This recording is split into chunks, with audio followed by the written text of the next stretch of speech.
நாமத்தை ஜெபிக்க அன்பான பிதாவே, ஆமேன்.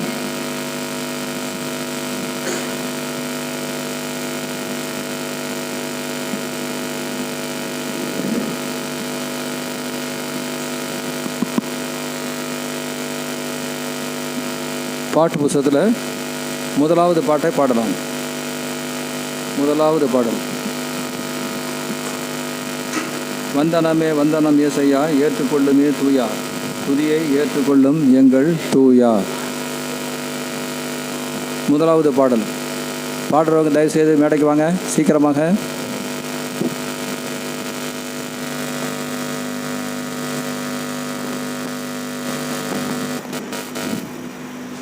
வாங்க, இயேசுவாதம் வாங்க.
வந்தனமே வந்தனமே செய்யா, ஏற்றுக்கொள்ளும் தூயா, துதியை ஏற்றுக்கொள்ளும் எங்கள் தூயா. பரலோகத்தின் மகிமையை வேட்டீர், நரருகமாகி பாடுகள் பாட்டீர். பரலோகத்தின் மகிமையை வீட்டி நரரூபமாகி பாடுகள் பாட்டி, மரணமடைந்து உயிர்த்தெழுந்தே, மரணமடைந்து உயிர்த்தெழுந்தே, மாறாத மகிமையின் ராஜா தேவா, ஏற்றுக்கொள்ளும் எங்கள் வந்தனமே வந்தனமே செய்யா, வந்தனமே வந்தனமே செய்யா, ஏற்றுக்கொள்ளும் தூயா, ஏற்றுக்கொள்ளும்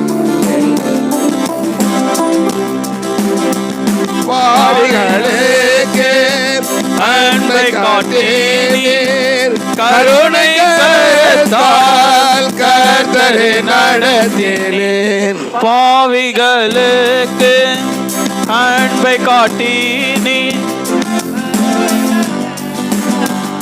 கர்த்தரை நடத்தினீர். கல்வாரியின் ரத்தத்தால் கழுவினீர், கல்வாரியின் ரத்தத்தால் கழுவினீர். கண்ணீரையுமே தேவா, ஏற்றுக்கொள்ளும் வந்தனமே வந்தனமே செய்யா, வந்தனமே வந்தனமே செய்யா, ஏற்றுக்கொள்ளும் தூயா, துதியை ஏற்றுக்கொள்ளும்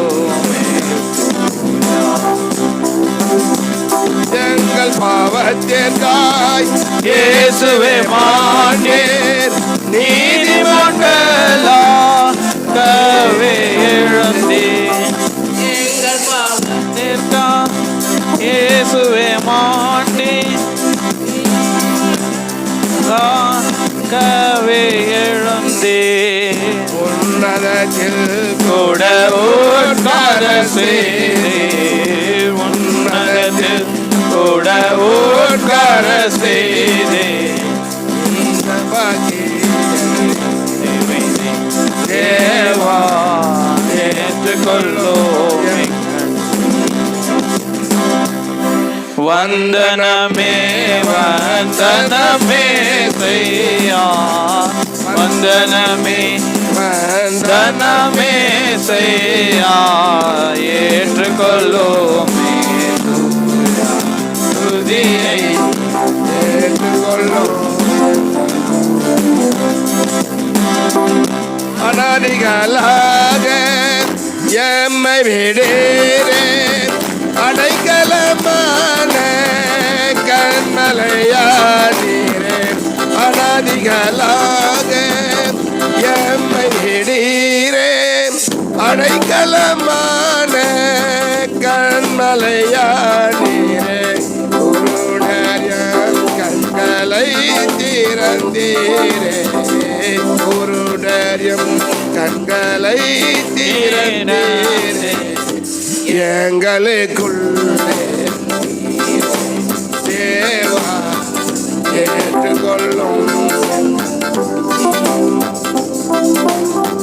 வந்தனமே வந்தனமே செய்யா வந்தனமே வந்தனமே செய்யா ஏற்றுக்கொள்ளும் துதியை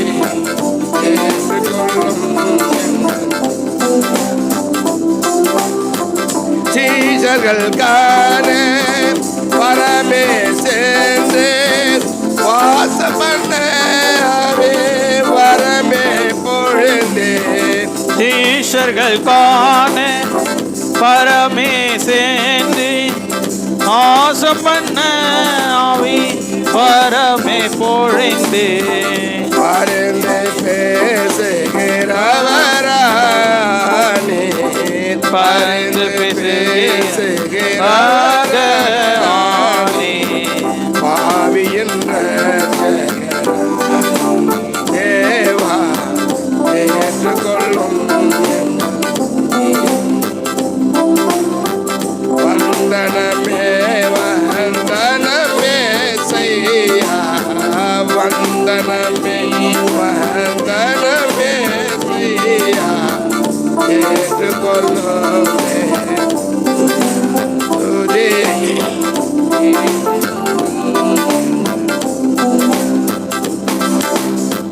தூய தேவனே துதிக்கு பாத்திரரே காயப்பட்டவரே கருணையுள்ளவரே தூய தேவானே துதிக்கு பாத்திரரே காயப்பட்டவரே கருணையுள்ளவரே வெண்மையானவரே உண்மையானவரே வெண்மையானவரே உண்மையானவரே நன்மையை பொழிகிறவரே தேவா ஏற்றுக்கொள்ளும் வந்தனமே வந்தனமே செய்யா வந்தனமே வந்தனமே செய்யா ஏற்றுக்கொள்ளும் துதியை ஏற்றுக்கொள்ளும் இருங்க இருங்க பாருங்கள், மத்தியான மீட்டிங் எப்போதுமே டல்லாக இருக்கும். ஏன் இப்போ தான் சாப்பிட்டு கொஞ்சம் ஜீரணமாயிட்டுருக்கு, தூக்க மயக்கமாக இருக்கும். அதனால் தூக்கத்தை விரட்டுறதுக்கும் உற்சாகமாக சோம்பரை விரட்டுறதுக்கும் உற்சாகமாக நம்ம இருப்பதற்கும் ஒரு வழி இருக்குது. அது என்ன? கை தட்டி பாடுறோம். ஏன் கை தட்டி பாடும்போது மட்டும் உற்சாகம் வருது? உற்சாகமாக இருக்கும்போது கை தட்டுறோம். கை தட்டுனா உற்சாகம் வரும், ரிவர்ஸ் ஆர்டரில் இல்லையா? ஏன் அப்படின்னா நம்ம உள்ளே இருக்கிற அத்தனை கிளான்ஸினுடைய ரிஃப்ளெக்ஸ் பாயிண்ட்டும் கையில் தான் இருக்குது. ரிஃப்ளெக்ஸ் பாயிண்ட்டும் இங்கே தான் இருக்குது. இதை தட்டும்போது அது என்ன ஆகணும், தூண்டப்படுகிறதுனால நாம் என்ன பண்ணுறோம், ஸோ உற்சாகமாக இருப்போம், சந்தோஷமாக இருப்போம் இல்லையா? உற்சாகமாக இருக்கும்போது தான் நான் கை தட்டுறேன். உற்சாகமாக இருக்கும்போது தான் டான்ஸ் ஆடுறான் இல்லையா? இதே ரிஃப்ளெக்ஸ் பாயிண்ட்டு எங்கேயும் இருக்குது, கால்லையும் இருக்குது. ஆகையினால நம்ம கை தட்டி பண்ணால் என்ன வரும்? உற்சாகம் வரும். ஆகையினால என்ன பாடின பாட்டிலேயே இப்போ பாருங்கள், ஒன்று விசேஷமாக இப்போ இது வாலிபர்களுக்காக நடத்தப்படுற கூட்டம். பாருங்கள் எப்படி இருக்காங்க எல்லோரும் வாலிபர்கள்லாம். வாலிபர்லாம் உற்சாகமாக இருக்கீங்களா? இல்லையா? என்ன கம்முன்னு உருன்னு உட்காந்துருக்குற மாதிரி இருக்குது. அதனால் உங்களுக்காக தான் ஸ்பெஷலாக இன்றைக்கி செய்தி கொடுக்க போகிறாங்க. அதனால் உன்னிப்பாக கவனிக்கணும், உற்சாகமாய் கவனிங்க. பாருங்கள், இப்போ இந்த பாடின பாட்டிலே 5, 6 2 சரணத்தையும் நம்ம கைதட்டி பாடலாம்.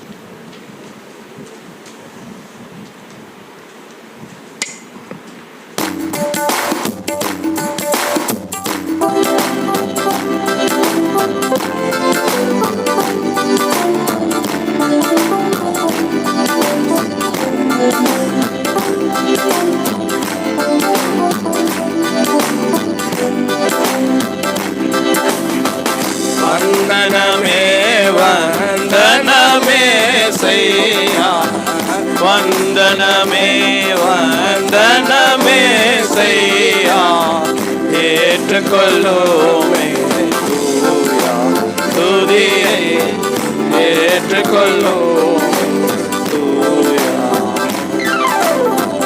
சீஷர்கள் காண பரமே சேர்ந்தே வாச பண்ணவே வரமே பொழுந்தேன்.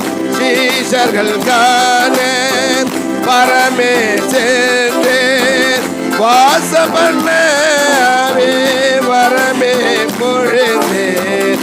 பருந்து பேசுகிறார் நீர் பரிந்து பேசுகிறவராக நீர் பாவியின் நீர் தேவா, ஏற்றுக்கொள்ளும்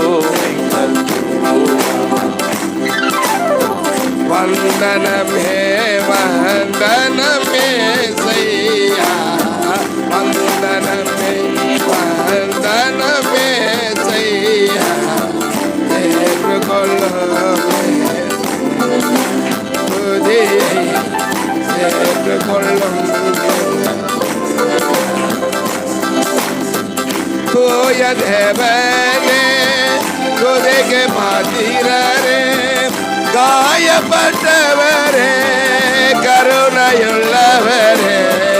தூய தேவனே துதிக்கு பாத்திரரே, காயப்பட்டவரே கருணையுள்ளவரே. உண்மையானவரே உண்மையானவரே,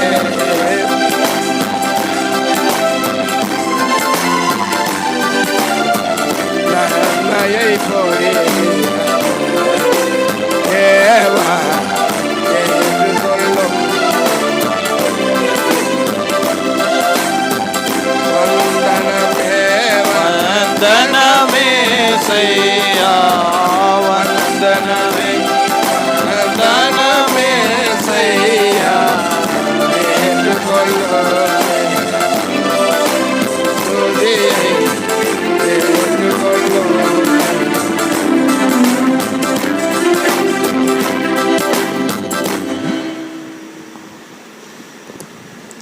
இப்போ ஒரு வாலிபர் தமது சாட்சியை பகிர்ந்து கொள்ள இருக்கிறார். பிரதர் ஜான்சன் இருக்கிறீங்களா? வாங்க.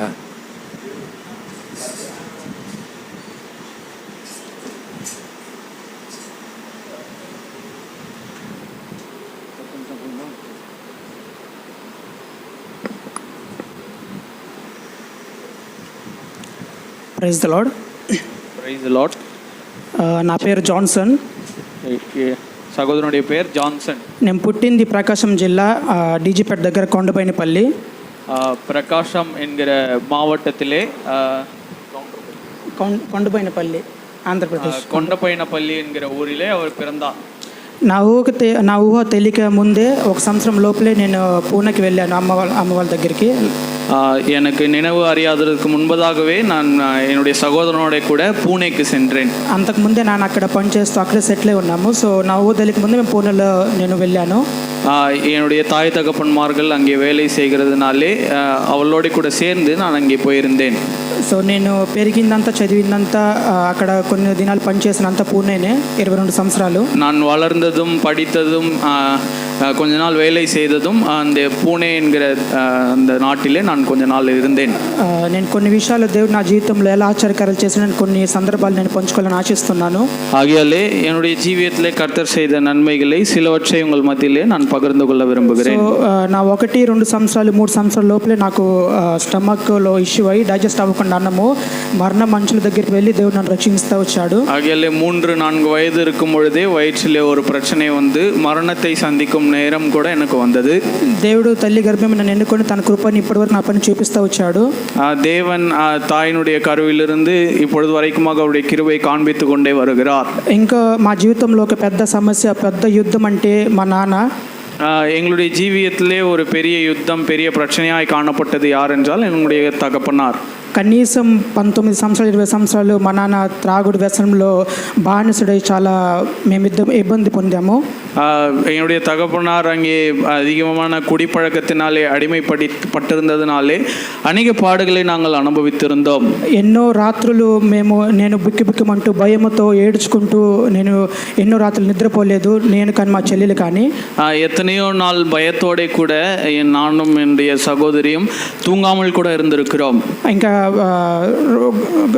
21 సంవత్సరం మేము ఇంకా అలాగే నేను విశ్వాసం కోల్పోయి ఇంకా మా నాన్న ఇలానే తాగుతూ ఇలానే చనిపోతున్న విశ్వాసం కోల్పోయి నిరుత్సాహంతో నిండి ఉన్నాను. முழுவதுமாக ஒரு அவிசுவாசத்தோட கூட நிறைந்தவனாய் அங்கே என்னுடைய தகப்பனார் விதமாய் குடித்து மரித்து போவார் என்கிற எண்ணத்தோட கூட நான் காணப்பட்டேன். ఎన్నో అవమానాలు మమ్మల్ని కొట్టడం కానీ అక్కడ స్ట్రీట్లోనే గొడవలు కానీ చాలా అవమానాలు నేను చూస్తూ వచ్చాను. அந்த வீதியிலே சண்டை போடுவது எங்களை அடிப்பது என்று சொல்லி அநேக விதமான அவமானங்களை நாங்கள் சந்தித்தோம். అయినప్పటికీ నేను సంఘంలో నాటపడుతూ వచ్చాను. இருந்தாலும் கூட சபையிலே நாட்டப்பட்டவனாய் நான் காணப்பட்டேன். సంఘం అంటే నాకు చాలా అలవాటు. అక్కడ పూణేలో నేను వెళ్తున్న స్థానిక బెర్షిబా సంఘం. பூனேவிலே நான் போகிற சபையினுடைய பெயர் பெயர்ஷபா சபை. அந்த ஸ்தல சபையிலே நான் தொடர்ந்து நான் வாடிக்கையாக போவதுண்டு. చాలా ఆత్మీయమైన సంఘం, నేను చాలా ప్రోత్సాహం పొందుతూ వచ్చాను.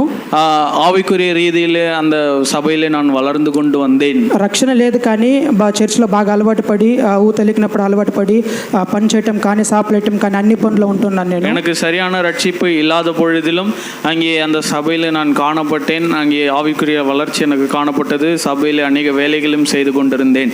చాలా మార్లు దేవుడిని ప్రశ్నించడం కానీ చాలా మార్లు దేవుడిని దుఃఖించడం కానీ నేను చేస్తూ వచ్చాను. அநேக முறை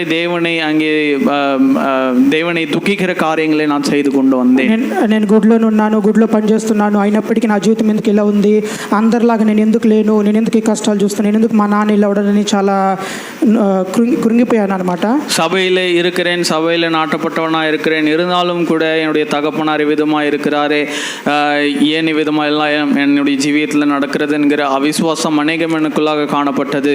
నాన్న ఎన్నో మార్లు మరణం తప్పించుకొని బయటపడ్డాడు. ఎన్నో యాక్సిడెంట్లు కానీ ఎన్నో రక్త ముద్దయి కూడా చాలాసార్లు ఉన్నాడు.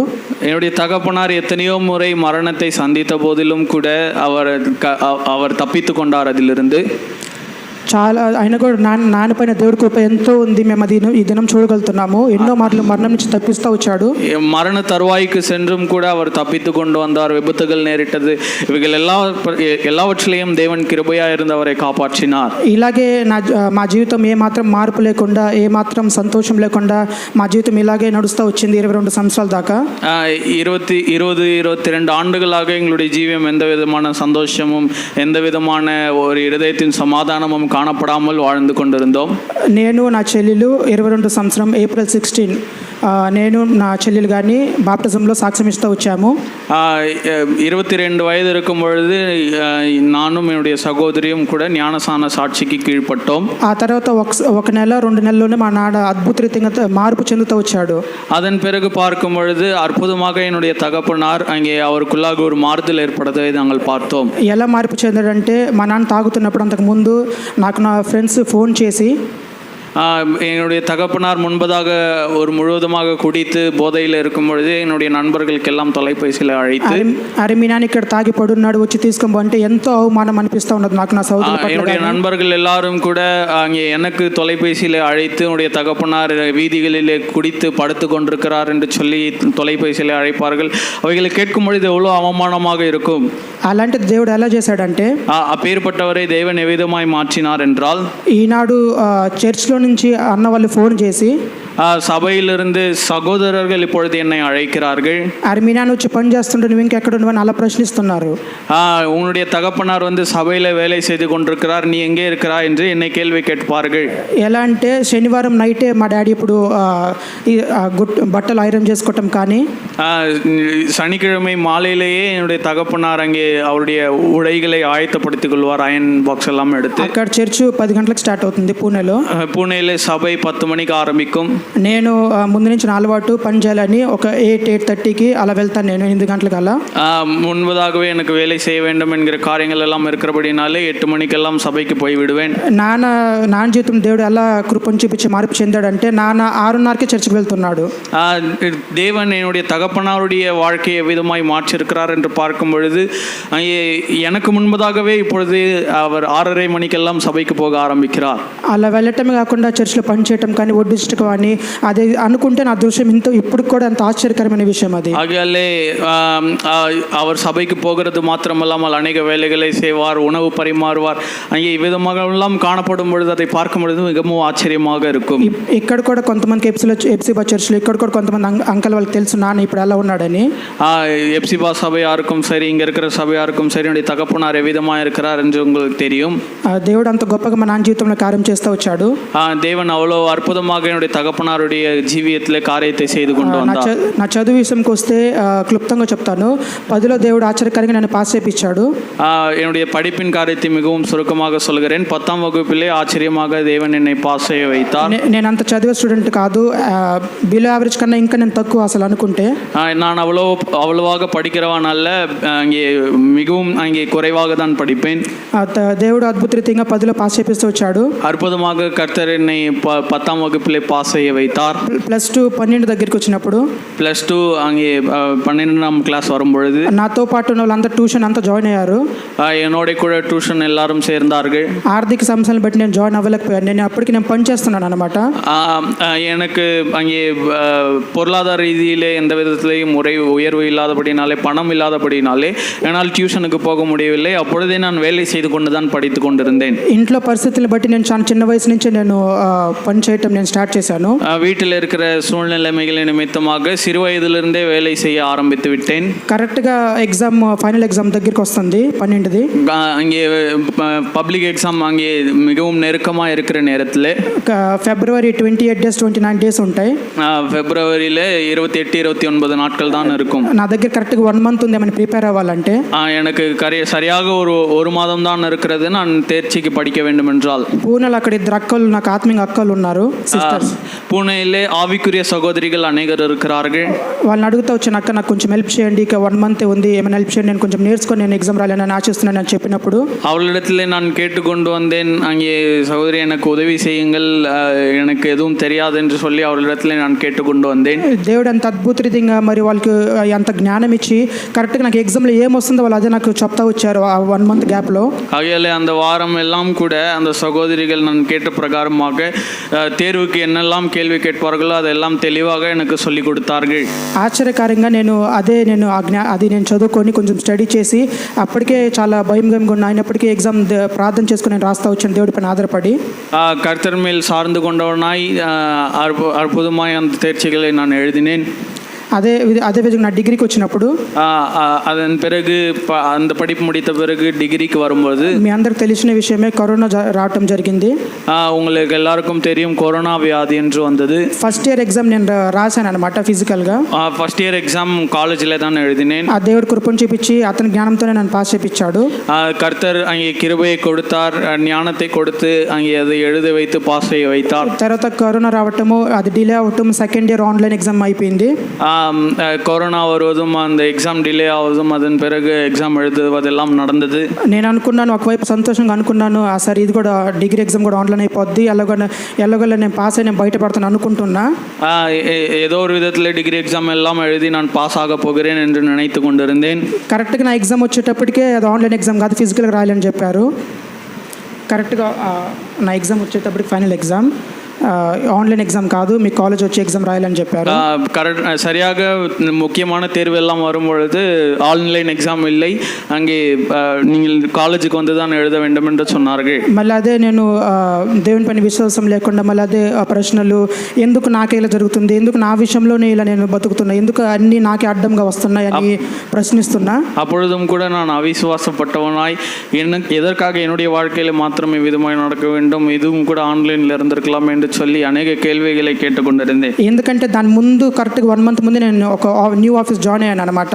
ஏனென்றால் அதற்கு முன்பதாக ஒரு மாதத்திற்கு முன்பதாக தான் ஒரு புதிய அலுவலகத்தில் வேலைக்காக சேர்ந்தேன். వాళ్ళని లీవ్ అడిగితే వాళ్ళు అది ట్రైనింగ్ పీరియడ్ కాబట్టి లీవ్ ఖచ్చితంగా వాళ్ళు లీవ్ ఇవ్వరు. அது ட்ரைனிங் பீரியடாக இருக்கிறபடினாலே நான் எக்ஸாம் எழுத வேண்டும், நான் தேர்ச்சி பெற வேண்டும் என்று சொன்னால் அவர்கள் தவறாமல் லீவ் கொடுக்க மாட்டார்கள். ఈ మంత్ నేను జాయిన్ అయ్యానంటే నెక్స్ట్ మంత్ నా ఫైనల్ ఎగ్జామ్ టైం టేబుల్ వచ్చింది. టైం టేబుల్ எனக்கு இந்த ஒரு மாதம்தான் கால அவகாசம் இருக்கிறது, அதன் பிறகு நான் எக்ஸாம் எழுத வேண்டும், அதற்கான கால அட்டவணையும் வந்து விட்டது.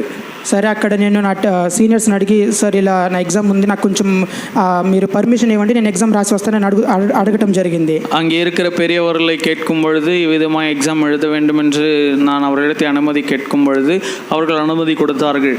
దేవుడు వాళ్ళతో మాట్లాడి వాళ్ళని మార్చి వాళ్ళు నాకు పర్మిషన్ ఇవ్వటం జరిగింది. கர்த்தர் அவர்களோடு கூட பேசினார், அவர்கள் அனுமதித்தார்கள். அங்கே அப்பொழுது நான் அந்த எக்ஸாமுக்காக போனேன். పెద్ద సమస్య ఏంటంటే ఇప్పుడు నాకు అసలు ఏం నాలెడ్జే లేదు. ఇప్పుడు నేను ఎగ్జామ్ రాసేదానికి అసలు నేను బుక్లే కొనుక్కోలేదు ఆ స్టాండర్డ్ది.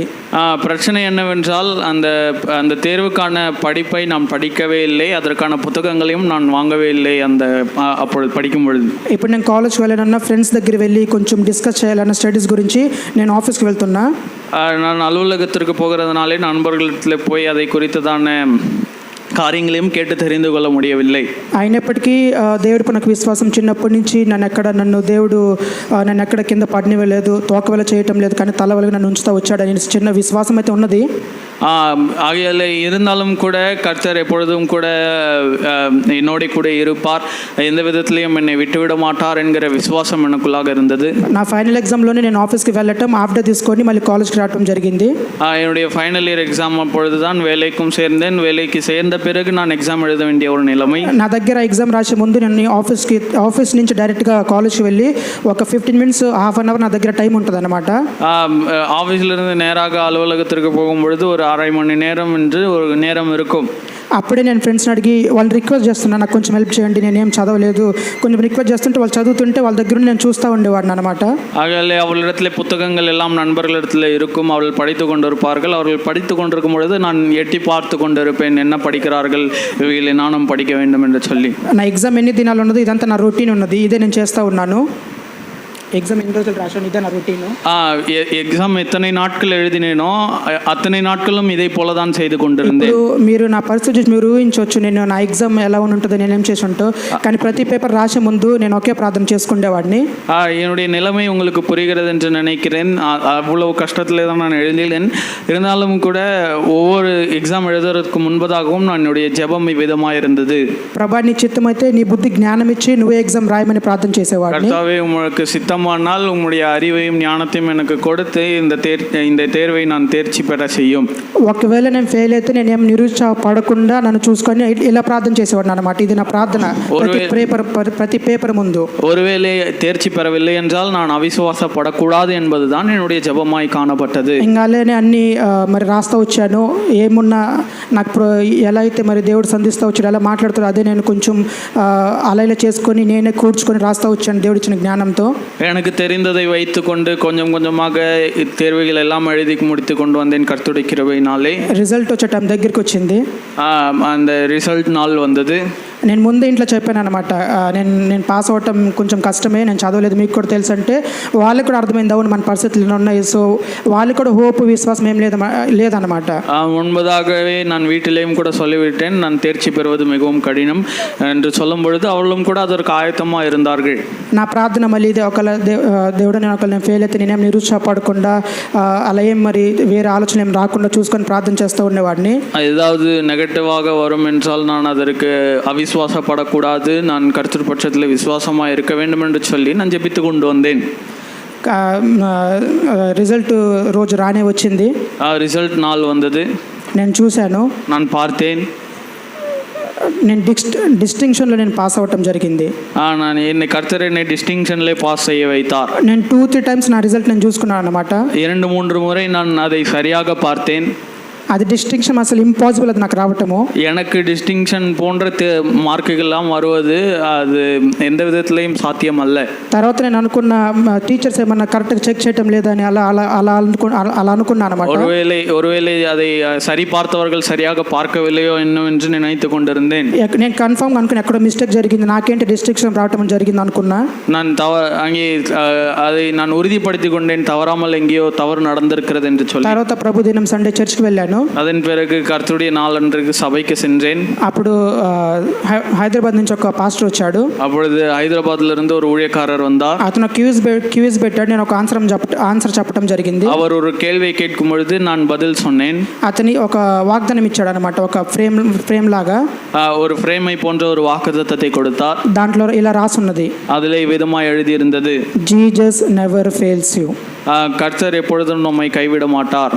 అప్పుడు నేను అనుకున్న టీచర్ మిస్టేక్ కాదు, లేకపోతే నా ప్రయాస్ కాదు, దేవుడు నా పట్ల ఎల్లప్పుడూ ఉండి అతని బుద్ధి జ్ఞానం ఇచ్చి నన్ను ఇంత స్థాయికి నిలబెడతా వచ్చాడని నేను అప్పుడు దేవుడిని ఆరాధించడం, ఇంకా విశ్వాసం అంటే ఆశ్చర్యకరం చూస్తూ వచ్చాను దేవుడి కార్యాలు. ஆகையாலே அது டீச்சருடைய மிஸ்டேக்கோ இல்லை வேற ஏதாவது தவறோ என்று எனக்கு தெரியாது. ஆனால் கர்த்தருடைய கிருபை என் மேல் இருக்கிறது என்பதை நான் உணர்ந்து கொண்டு அப்பொழுதிலிருந்து நான் கர்த்தரிடத்தில் அதிகமாக ஜெபிக்க ஆரம்பித்தேன். నేను పుట్టినప్పటి నుంచి ఇప్పటి వరకు దేవుడు నన్ను 3 సార్లు మరణం నుంచి నన్ను కాపాడాడు. பிறந்த நாள் முதலிருந்து இப்பொழுது வரைக்கும் 3 முறை மரணத்திலிருந்து தேவன் என்னை காப்பாற்றி இருக்கிறார். అనేక మార్లు నన్ను తోక వల్ల కాకుండా తల వల్ల నన్ను నిలబెడతా వచ్చాడు. அநேக முறை என்னை அங்கே வாளை போல அல்ல தலையை போலவே நிறுத்தி கொண்டு வந்தார். అతను వాక్యంతో తృప్తిపరుస్తూ వచ్చాడు. அவருடைய వార్తయినాల్ என்னை திருப்திப்படுத்தி கொண்டு வந்தார். ముఖ్యంగా నేను అనుకునేవాడిని అమ్మ వాళ్ళు ఏం చేసినా చేయకపోయినా నాకు హెబ్రోన్ సంఘంలో నన్ను పెట్టారని చెప్పి నేను చాలా గర్వంగా ఫీల్ అవుతా వచ్చాను. ஆகையாலே என்னுடைய தாய் தகப்பன்மார் எது எனக்கு செய்யவில்லை என்றாலும் பரவாயில்லை, எப்ரோன் போன்ற அங்கே சாட்சியுள்ள சபையிலே என்னை வைத்தார்கள், அதற்காக நன்றி என்று சொல்லி அநேக முறை நான் ஜெபிப்பதுண்டு. తర్వాత దినములు పోగా நாட்கள் கடந்து போகும்போது నేనేం గ్రహించానంటే రక్షణ ఇవ్వటం అతని చిత్తం, సంఘంలో నాటబెట్టడం కూడా అతని చిత్తమని, நான் ரட்சிக்கப்படுவதும் சபையிலே நாட்டப்படுவதும் தேவனுடைய சித்தமாக இருக்கிறது என்பதை நினைத்து கொண்டு, చిన్న ఉదాహరణకి అంకల్ ఉన్నాడని చెప్పటం కాదు కానీ அங்கிள் இருக்கிறார் என்று சொல்வது அல்ல, சிறிய உதாரணத்துக்கு என்று சொல்லுகிறேன். 2-3 రోజులు నేను అంకల్ వాక్యం ఇంట వచ్చాను యూట్యూబ్లో. 2-3 நாட்களாக ஜானங்களுடைய செய்தியை கேட்டுக்கொண்டிருந்தேன் யூடியூப் மூலியமாக. అంకల్ బక్సింగ్ అంకల్ గురించి అతని దర్శనం గురించి చెప్తా వచ్చాడు. பக்சி அங்கிளை குறித்தும் அவருடைய தரிசனத்தை குறித்தும் சொல்லி கொண்டு வந்தார். అలా వచ్చి అతనికి వచ్చి అబ్బాయికి వచ్చిన ఒక సంబంధం గురించి కూడా చెప్తా వచ్చాడు వాక్యంలో. அந்த వచనத்திலே அந்த சபையை குறித்து அவர் சொல்லி கொண்டு வந்தார். ఇంత ఆఫర్ వచ్చి ఇంత కట్నం వచ్చిందని చెప్తా వచ్చాడు. இவ்வளவு அங்கே டௌரி இந்த வரதட்சணை போன்ற காரியங்களை பற்றி பேசிக்கொண்டு இருந்தார். అంటే మరి అదే లైక్ ఇంకా అంకల్ వచ్చి అది హెబ్రోన్ సంఘం కాదని వద్దనుకున్నాడు, అలా చెప్పాడు వాక్యము. எப்ரோன் சபையிலே இந்த காரியங்கள் எல்லாம் இருக்கக்கூடாது என்று சொல்லி அந்த செய்தி காணப்பட்டது. మీరు నమ్మరు, ఈ 2-3 డేస్ నేను ఇంట్లో వచ్చి అదే చర్చిస్తా ఉన్నా, ఇది మన ఎబ్రోన్ సంఘం, మన ప్రత్యక్షత ఇది అని చెప్తా ఉన్నా. எப்ரோன் சபையினுடைய தரிசனம் இவ்விதமாக எல்லாம் காணப்பட்டது என்று சொல்லி நான் அந்த செய்திகளை கேட்டுக்கொண்டிருந்து அதை பற்றி சொல்லி கொண்டிருந்தேன். నేను ఈ నోటీస్ చూశాను, ఇక్కడ స్పెషల్ మీటింగ్ ఉందని. இந்த நோட்டீஸை நான் பார்த்தேன், இங்கே விசேஷித்த கூட்டங்கள் இருக்கிறது என்று சொல்லி. నేను పేరు చూశాను కానీ జాన్ వైజకర్ నాకు అంకల్ అని నాకు తెలియదు తెలియదు నాకు. ஜான் வைசாக் என்று நான் அந்த நோட்டீஸில் பார்த்தேன், ஆனால் அது அங்கிள் தான் என்று எனக்கு தெரியாது. 2-3 రోజుల క్రితం నేను అతని వాక్యం చూస్తున్నప్పుడు అంకల్ సాక్ష్యం వినాలి, అంకల్ లైవ్లో చూడాలని అనుకుంటూ వచ్చాను. அங்கிளை நேராக பார்க்க வேண்டும் என்று சொல்லி அநேக உற்சாகம் எனக்கு காணப்பட்டது. అద్భుతంగా దేవుడు అంకల్ వాక్యం లైవ్లో చూస్తానికి అతని సాక్ష్యంలో దాని కూడా కృపను చూపిస్తూ వచ్చాడు. அற்புதமாக நேரடியாக அங்கிளை பார்க்கத்தக்கதான கிருபையை தேவன் எனக்கு கொடுத்தார். సో నా అంశం ఏంటంటే, என்னுடைய இதன் மூலியமாய் நான் தெரிந்து கொள்ள வேண்டிய காரியம் என்னவென்றால், ఈరోజు నేను ఇలా ఉండటం కానీ నా కుటుంబం ఇలా ఉండటం కానీ நான் இவ்விதமாய் உங்கள் மத்தியில் நிற்பது కేవలం దేవుని కృప, అతని ప్రేమే. தேவனுடைய கிருபையும் அவருடைய அன்பும் மாத்திரம்தான். మీరు కూడా, நீங்களும் கூட నా గురించి కానీ వ్యక్తిగతంగా, என்னை குறித்தும் கூட தனிப்பட்ட விதத்திலே, నా కుటుంబం గురించి కానీ మీ వ్యక్తిగత ప్రార్థనలో నా భవిష్యత్తు గురించి ప్రార్థించండి. என்னுடைய எதிர்காலத்திற்காகவும் என்னுடைய குடும்பத்திற்காகவும் நீங்கள் ஜெபியுங்கள். దేవుడి సాక్ష్యం దీవించును గాక. கர்த்தர் இந்த சாட்சியை ஆசீர்வதிப்பார்.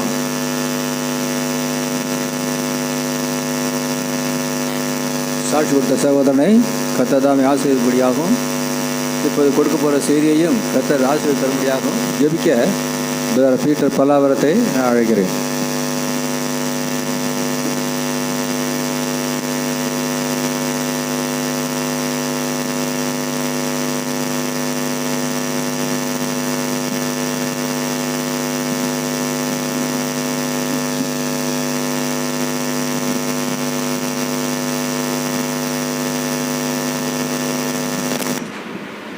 அன்புள்ள தேவனே, இரக்கமுள்ள தேவனே, கிருபையுள்ள தேவனே, மகத்துவம் ஆச்சரியப்படுள்ள தேவனே, ஒருவராய் சேரக்கூடாத ஒளியிலே வாசக்கூடிய பரிசுத்தமுள்ள தேவனே, நான் துதிக்கிறோம், ஸ்தோத்திரிக்கிறோம்.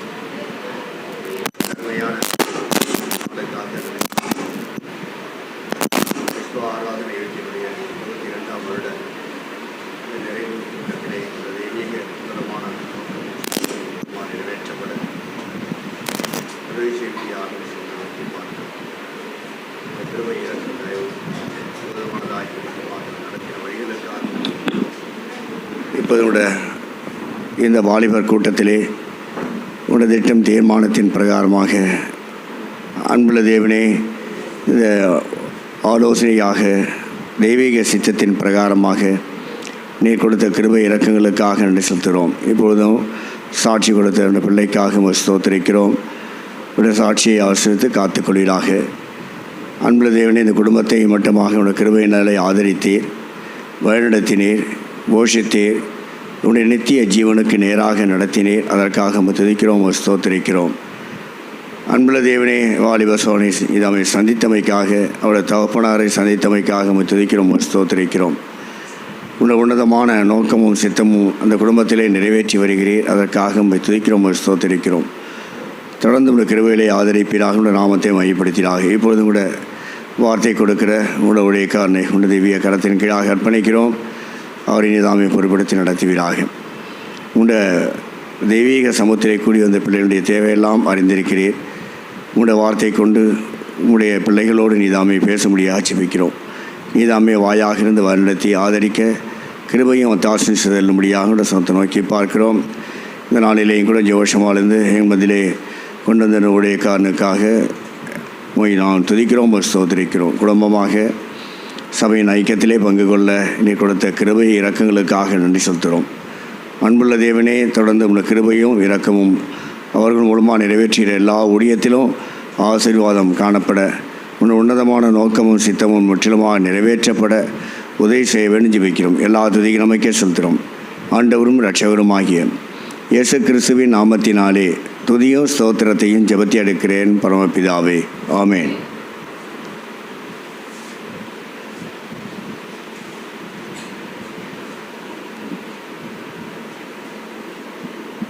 இப்பொழுது கர்த்தருடைய செய்தியை ஜான் கொடுப்பார்.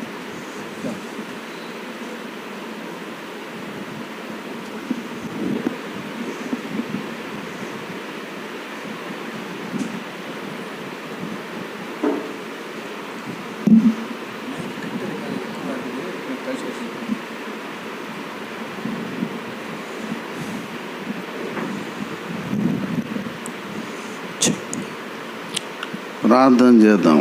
ஜெபிக்கலாம். ప్రేమ కలిగిన మా పరలోకపు తండ్రి, ఇంతవరకు మీ దాసుని ద్వారా ఇచ్చిన సాక్ష్యం కొరకే నీకు స్తోత్రములు. తన యవ్వన జీవితంలో మీరు జరిగించిన కార్యాల కొరకే నీకు వందనాలు.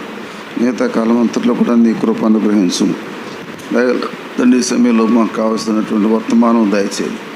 బలహీనం కూడా మీ కృపలో జ్ఞాపకం చేసుకొని యేసుక్రీస్తు నామమున ప్రార్థించి వేడుకుంటున్నాము తండ్రి, ఆమేన్.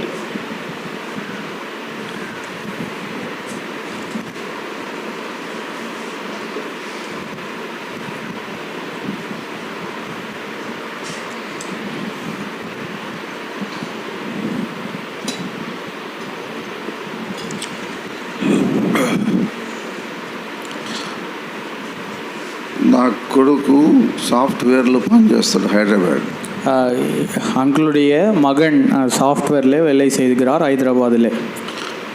కూతురు సాఫ్ట్వేర్లో పనిచేసి రిజైన్ చేసి సేవకు వచ్చింది.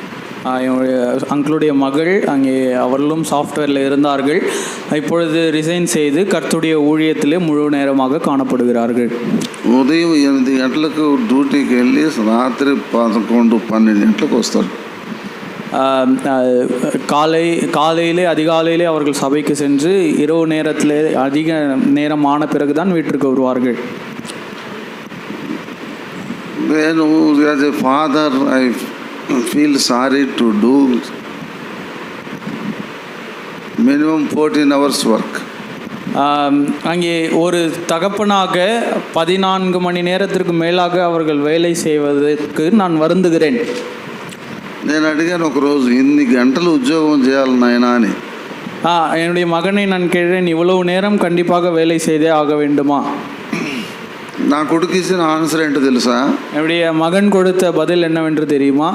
డాడీ ఈ వయసులో కష్టపడక ఏ వయసులో కష్టపడతాం? డాడీ இந்த వయసులో కష్టపడాமல் வேற எந்த వయసులో కష్టపడుவோம்? I am interviewing the students, they are coming to work more than 16 hours better than me. நான் 16 மணி நேரத்திற்கு மேலாக வேலை செய்கிறவர்களையும் நான் அங்கே பார்ப்பதுண்டு என்று சொன்னார். కాబట్టి యవ్వన వయసు అనేటువంటిది కష్టపడే వయసు. ஆகையாலே வாலிப வயது கஷ்டப்படுகிற வயது. ఈ వయసులో కష్టపడకపోతే తర్వాత మనం కష్టపడలేము. இந்த வயதிலே கஷ்டப்பட முடியவில்லை என்றால் அங்கே வயது தாண்டின பிறகு நாம் கஷ்டப்பட முடியாது. అయితే మనం వాక్యం ఏంటంటే 1 Peter chapter 5 verse 10. நம்முடைய கருப்பொருள் 1 பேதுரு 5ஆம் அதிகாரம் 10வது வசனம். కొంచెం కాలం శ్రమ పొందిన పిమ్మట, கொஞ்சம் காலம் பாட அனுபவித்த பிறகு. యవ్వన జీవితం కష్టపడి శ్రమపడేటువంటి జీవితం. ஆகையாலே வாலிப இந்த பிராயம் கஷ்டப்பட்டு வேலை செய்கிற ஒரு பிராயம். మధ్యాహ్నం 3వ వర్తమానంలో యోసేపు కష్టపడటం చూసాం. மதியானம் 3வது செய்தியிலே யோசேப்பு கஷ்டப்படுவதை குறித்து நாம் பார்த்தோம். ఎన్ని సంవత్సరాలు ఎన్ని రకాలుగా కష్టపడ్డాడు. எத்தனை வருடங்களாக எத்தனை விதமாக அவர் கஷ்டங்களை அனுபவித்தார். 13 సంవత్సరాలు చాలా భయంకరంగా కష్టపడ్డాడు. 13 ஆண்டுகள் மிகவும் பயங்கரமான கஷ்டங்கள், అవమానాలు, నిందలు, బాధలు, శ్రమలు, కష్టములు ఇవన్నీ సహించారు. அவமானங்கள், நிந்தைகள், பாடுகள் என்று சொல்லி அநேக விதமான கஷ்டங்களை அனுபவித்தார். Became a slave. அவர் அடிமையாக கூட மாறினார். ఒక బానిసలాగా బతికాడు. ஒரு அடிமையை போல ஜீவித்தார். చెరసాల్లో ఖైదీలాగా బతికాడు. சிறைச்சாலையிலே கைதியை போல வாழ்ந்து கொண்டிருந்தார்.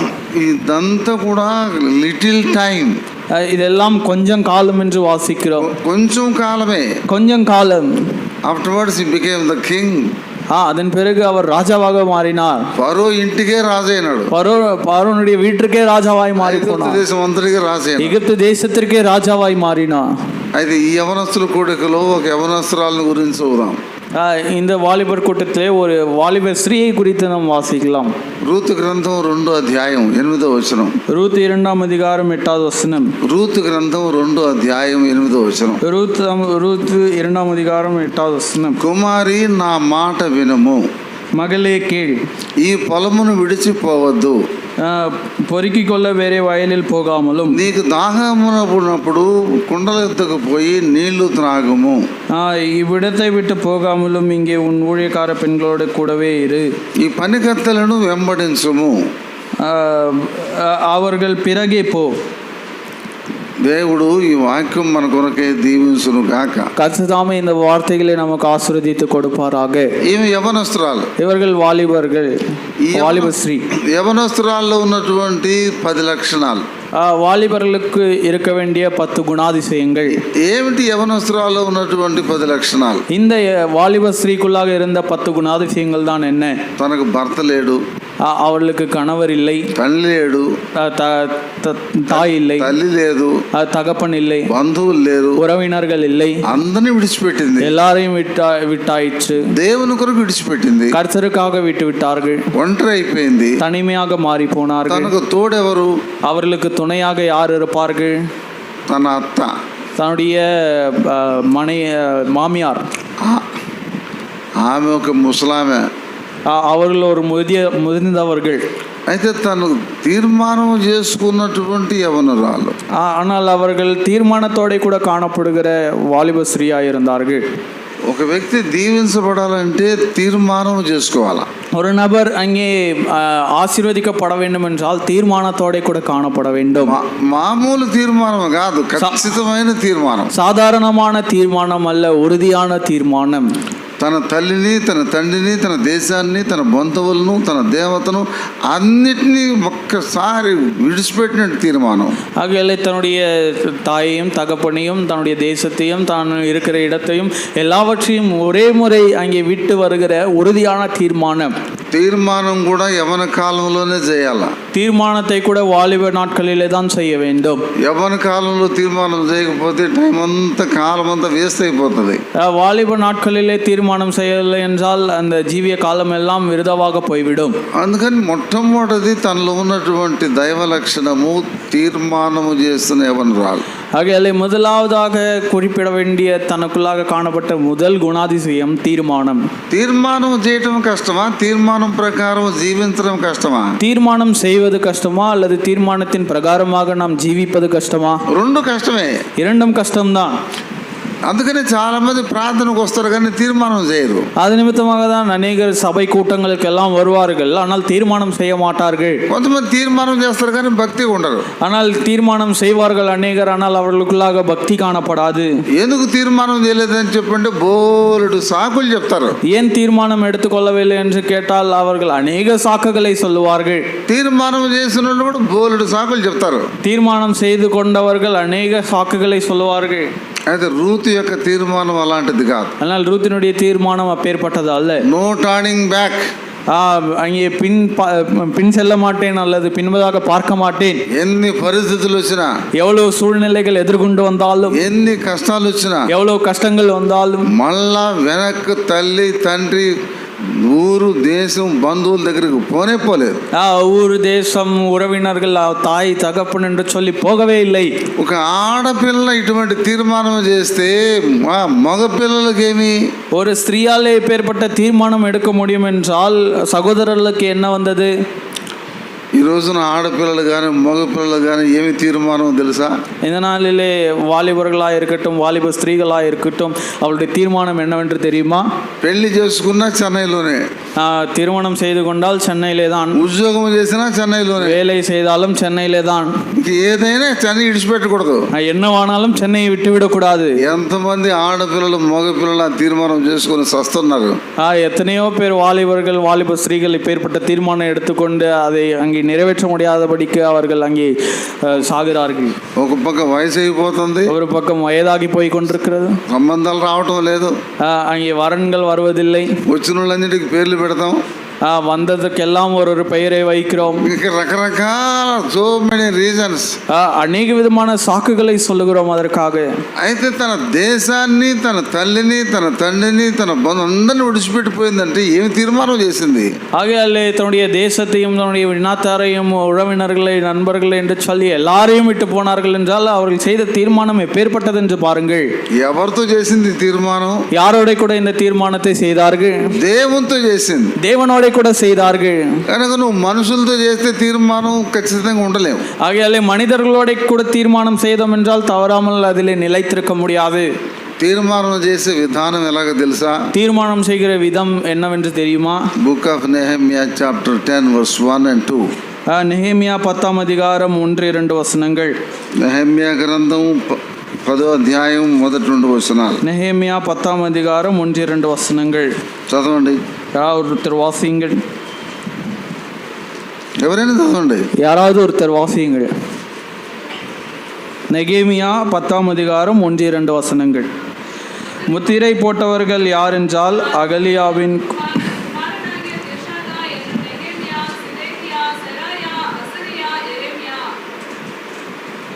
నెహెమ్యా గ్రంథం 10వ అధ్యాయం 1 వచనం. Sorry, chapter 10 verse 1. 10ஆம் அதிகாரம் 1வது வசனம். మేము ఒప్పుకొని చెప్పిన దానిని బట్టి ఒక స్థిరమైన నిబంధన చేసుకొని వ్రాయించుకొనగా మా ప్రధానులు లేవీలు యాజకులు దానికి ముద్రలు వేసరి. தமிழிலே 9ஆம் அதிகாரம் 38வது வசனம். இவையெல்லாம் இப்படி இருக்கிறபடியால் நாங்கள் உறுதியான உடன்படிக்கை பண்ணி அதை எழுதி வைக்கிறோம். எங்கள் பிரபுக்களும் எங்கள் லேவியரும் எங்கள் ஆசாரியரும் அதற்கு முத்திரை போடுவார்கள் என்றார்கள். తర్వాత 28వ వచనం చివరి భాగం. அதன் பிறகு 28வது வசனம் கடைசி பகுதி. మోషే ద్వారా నియమించబడిన దేవుని ధర్మశాస్త్రం అనుసరించి నడుచుకొనుచు మన ప్రభువైన యెహోవా నిబంధనలను కట్టడలను ఆచరించుదుమని శపథము పూని ప్రమాణము చేయుటకు కూడిరి. தமிழிலே 29வது வசனம். தங்களுக்கு பெரியவர்களாகிய தங்கள் சகோதரரோட கூட கூடி தேவனுடைய தாசனாகிய மோசையை கொண்டு கொடுக்கப்பட்ட தேவனுடைய நியாயப்பிரமாணத்தின்படி நடந்து கொள்வோம் என்றும் எங்கள் ஆண்டவராகிய கர்த்தரின் கற்பனைகளை சகல நீதி நியாயங்களையும் கட்டளைகளையும் எல்லாம் கை கொண்டு அவைகளின்படி செய்வோம் என்றும். మొదటిది ఒప్పుకొని చెప్పుకొని రాసుకొని ముద్రలు వేసుకొని. முதலாவதாக அவர்கள் எழுதுகிறார்கள். அங்கே அவர்கள் பேசிக்கொண்டு அவைகள் எழுதுகிறார்கள். அதன் பிறகு அவைகளுக்கு முத்திரை போடுகிறார்கள். దాని గుర్తు ఇది. அதனுடைய அடையாளம் இதுதான். దీని పేరు తెలుసా మీకు? இதனுடைய பெயர் உங்களுக்கு தெரியுமா? ఏముంది దీంట్లో? என்ன இருக்கிறது இதில்? This is the decision card. இது தீர்மானத்தின் அட்டை என்று பார்க்கிறோம். It is dictated by బక్సింగ్. Bakht Singh அங்கிளாலே எழுதப்பட்டது. ఏముంది దీంట్లో? என்ன இருக்கிறது அதில்? దీనిలో మీ సైన్ ఉంటుంది. இதிலே உங்களுடைய அங்கே கையெழுத்து இருக்கும். మీ తీర్మానం ఉంటుంది. உங்களுடைய தீர்மானம் இருக்கும். డేట్ ఉంటుంది. தேதி இருக்கும். ఏంటి తీర్మానం? என்ன இந்த தீர்மானம்? నేను ఈ రోజున నా హృదయపూర్వకముగా నా సమస్త పాపములు ఒప్పుకొని విడిచిపెట్టుచున్నాను. நான் இந்த நாளிலே இருதயத்தின் ஆழத்திலிருந்து ஒப்புக்கொள்கிறேன். என்னுடைய பாவங்களை அறிக்கையிட்டு இந்த நாளிலிருந்து நான் அங்கே கர்த்தருக்காக இருப்பேன் என்று தீர்மானம் செய்கிறேன். ఇది నా ఖచ్చితమైన తీర్మానము. இது என்னுடைய உறுதியான தீர்மானம்.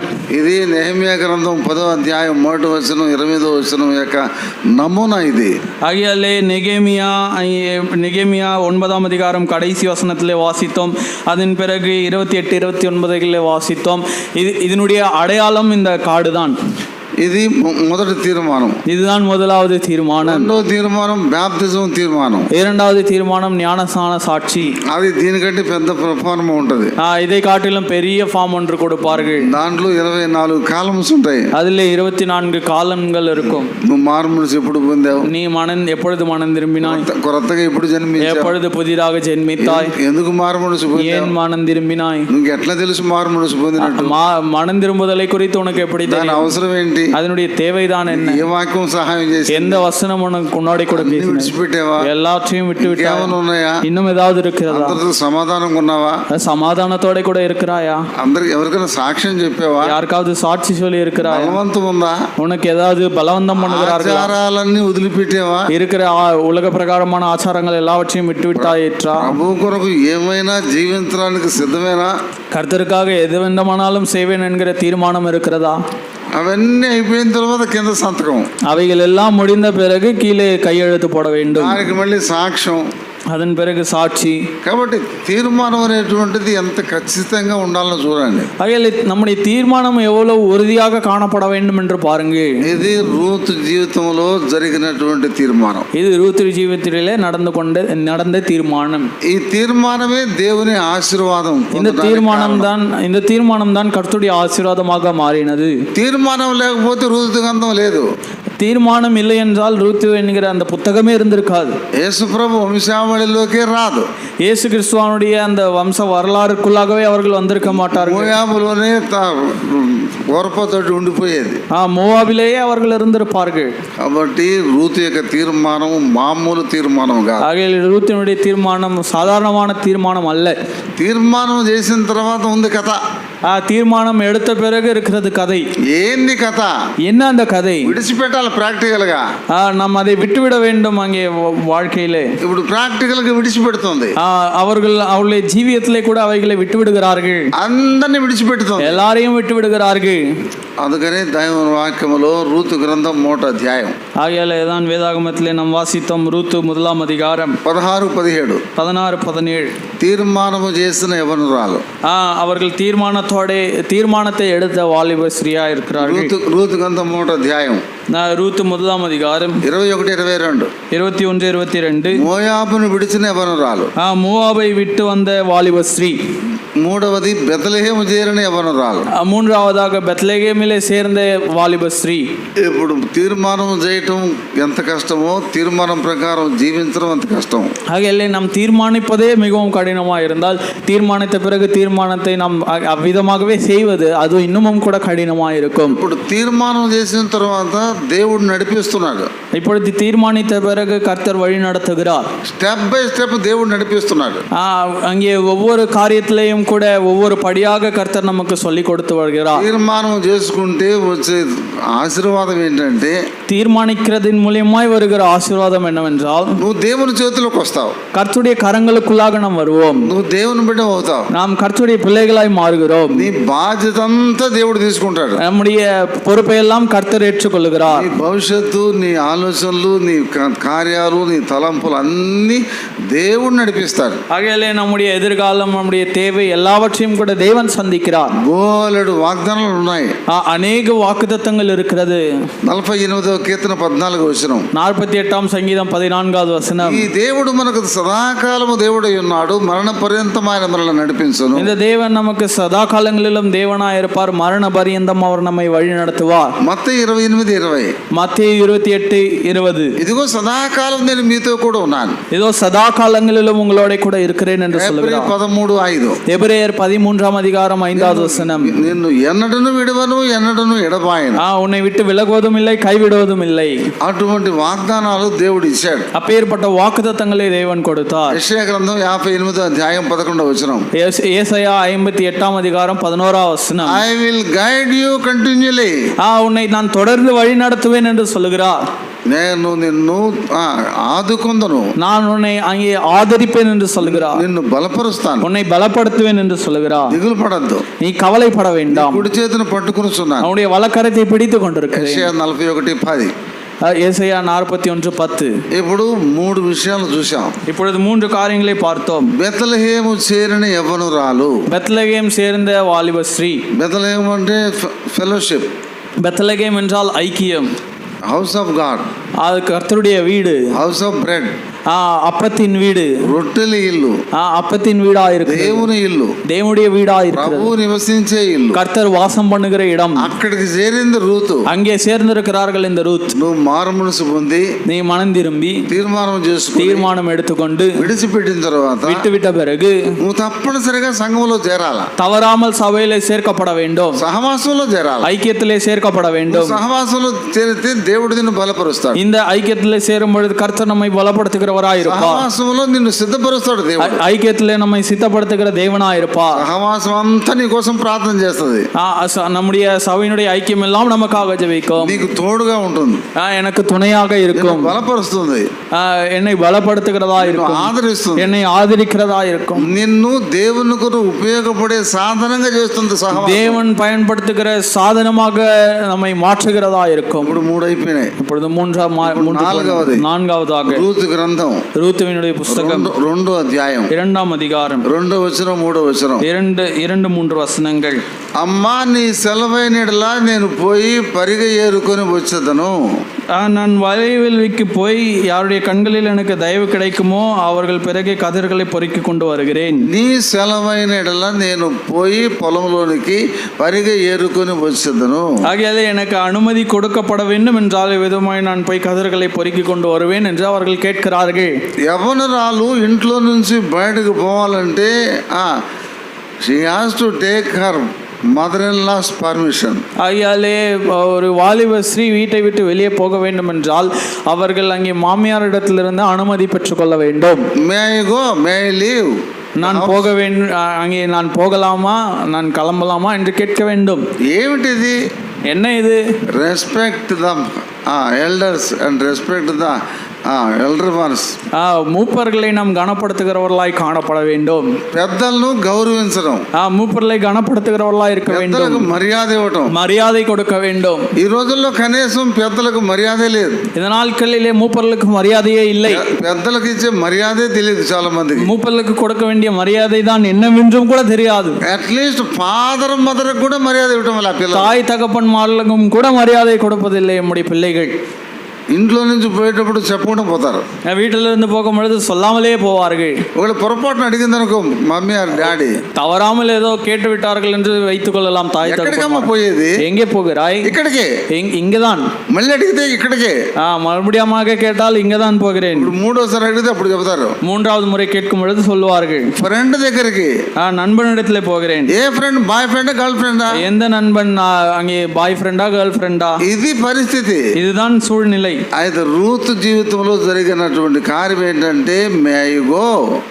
ரூத்தினுடைய ஜீவியத்திலே நடந்த காரியம் நான் போகலாமா என்று கேட்கிறார்கள். అంటే దైవికమైన మర్యాదలు క్రమము కలిగినటువంటి యవనరాలు. ஆகையாலே மரியாதையோட கூட காணப்படுகிற வாலிபஸ்ரீ என்று நாம் பார்க்கிறோம். చదువు ఉండాలా, చదువుతో పాటు సంస్కారం ఉండాలా. படிக்க வேண்டும், படிப்போட கூட சேர்த்து நமக்கு மரியாதையும் வர வேண்டும். ఒక మనిషికి చదువు సరిపోదు, ஒரு மனிதனுக்கு படிப்பே போதாது, చదువుతో పాటు సంస్కారం కూడా ఉండాలి. படிப்பதோட கூட சேர்ந்து மரியாதையும் வர வேண்டும். ఆ రీతిగానే రూతు సంస్కారము కలిగిన యవనరాలు. ஆகையாலே இந்த ரூத் மரியாதையோட கூட காணப்படுகிற దైవికమైన క్రమం, డిసిప్లిన్ కలిగిన యవనరాలు. தெய்வீகமான ஒழுக்கம் நிறைந்தவர்களாய் அவர்கள் காணப்பட்டார்கள். యెషయా గ్రంథం 28వ అధ్యాయం, ஏசாயா 28ஆம் அதிகாரம் 26వ వచనం. 26வது வசனம். దేవుడే దానికి తగిన క్రమము నేర్పి ఉన్నాడు. தேவனே அங்கே சரியான ஒழுங்கை அவர்களுக்கு கற்பித்து கொடுத்தார். Book of Isaiah chapter 28 verse 26. ஏசாயாவின் புத்தகம் 26வது வசனம். వాని దేవుడే దానికి తగిన క్రమము నేర్పి ఉన్నాడు. அவனுடைய தேவன் அவனை நன்றாய் போதித்து அவனை உணர்த்துகிறார். ఆయన వానికి బోధించుచున్నాడు. அவர் அவர்களுக்கு போதிக்கிற தேவனாயிருக்கிறார். ఇప్పుడు 4 అయినాయి, இப்பொழுது 4ஆனது. ఇప్పుడు 5వది పొలంలోకి పోయింది. 5ஆவதாக அவர்கள் வயல்வெளிக்கு போகிறார்கள். ఏం చేస్తున్నది? పొలంలోకి పోయి அந்த வயல்வெளியிலே அவர்கள் என்ன செய்கிறார்கள்? బోయజ్ పనికత్తలతో, బోయజ్ పనులతో కబుర్లాటంలా. அங்கே போவாசினுடைய அந்த வேலை ஸ்தலத்திலே அவர்கள் அங்கே இருக்கிறார்கள். యవనస్తులకి కబుర్లాటం అంటే ముచ్చట్లంటే చాలా ఇష్టం. வாலிபர்களுக்கு கதை பேசுவதென்றால் மிகவும் பிடிக்கும். అయితే యవనరాలు అలాంటిది కాదు.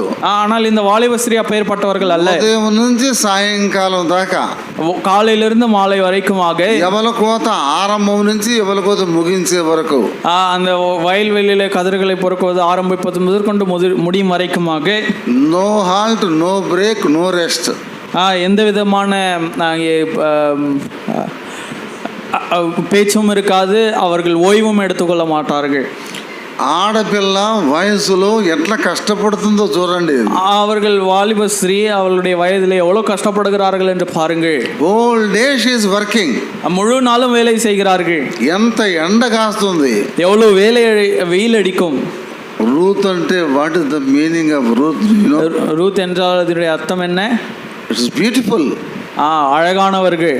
రూత్ అంటే సౌందర్యం కలిగిన స్త్రీ. அவர்கள் அழகானவர்கள் என்று நாம் பார்க்கிறோம். అంత అందంగా ఉండేటువంటి యవనరాలు, చక్కగా ఉండే యవనరాలు నిలబడి ఎండలో పనిచేయటం అంటే చిన్న సంగతి. அவ்வளவு அழகாக இருக்கிற ஒரு ஸ்திரீ வெயிலில் நின்று வேலை செய்வது என்று சொன்னால் அதை நம்ப முடிகிறதா? కష్టపడి పని చేస్తుంది. கஷ்டப்பட்டு வேலை செய்கிறார்கள். దేవుడు కష్టపడి పని చేయమన్నాడు. கர்த்தர் நம்மை அங்கே கஷ்டப்பட்டு வேலை செய்ய சொல்லியிருக்கிறார். బైబిల్లో కష్టపడి పని చేసేవాళ్ళు ఎవరు? வேதாகமத்தில் கஷ்டப்பட்டு வேலை செய்தவர்கள் யார்? డే అండ్ నైట్ పని చేసేవాళ్ళు ఎవరు? இரவும் பகலும் வேலை செய்தவர்கள் யார்? నైట్ డ్యూటీకి పోతే డే అంతా రెస్ట్ కావాలి.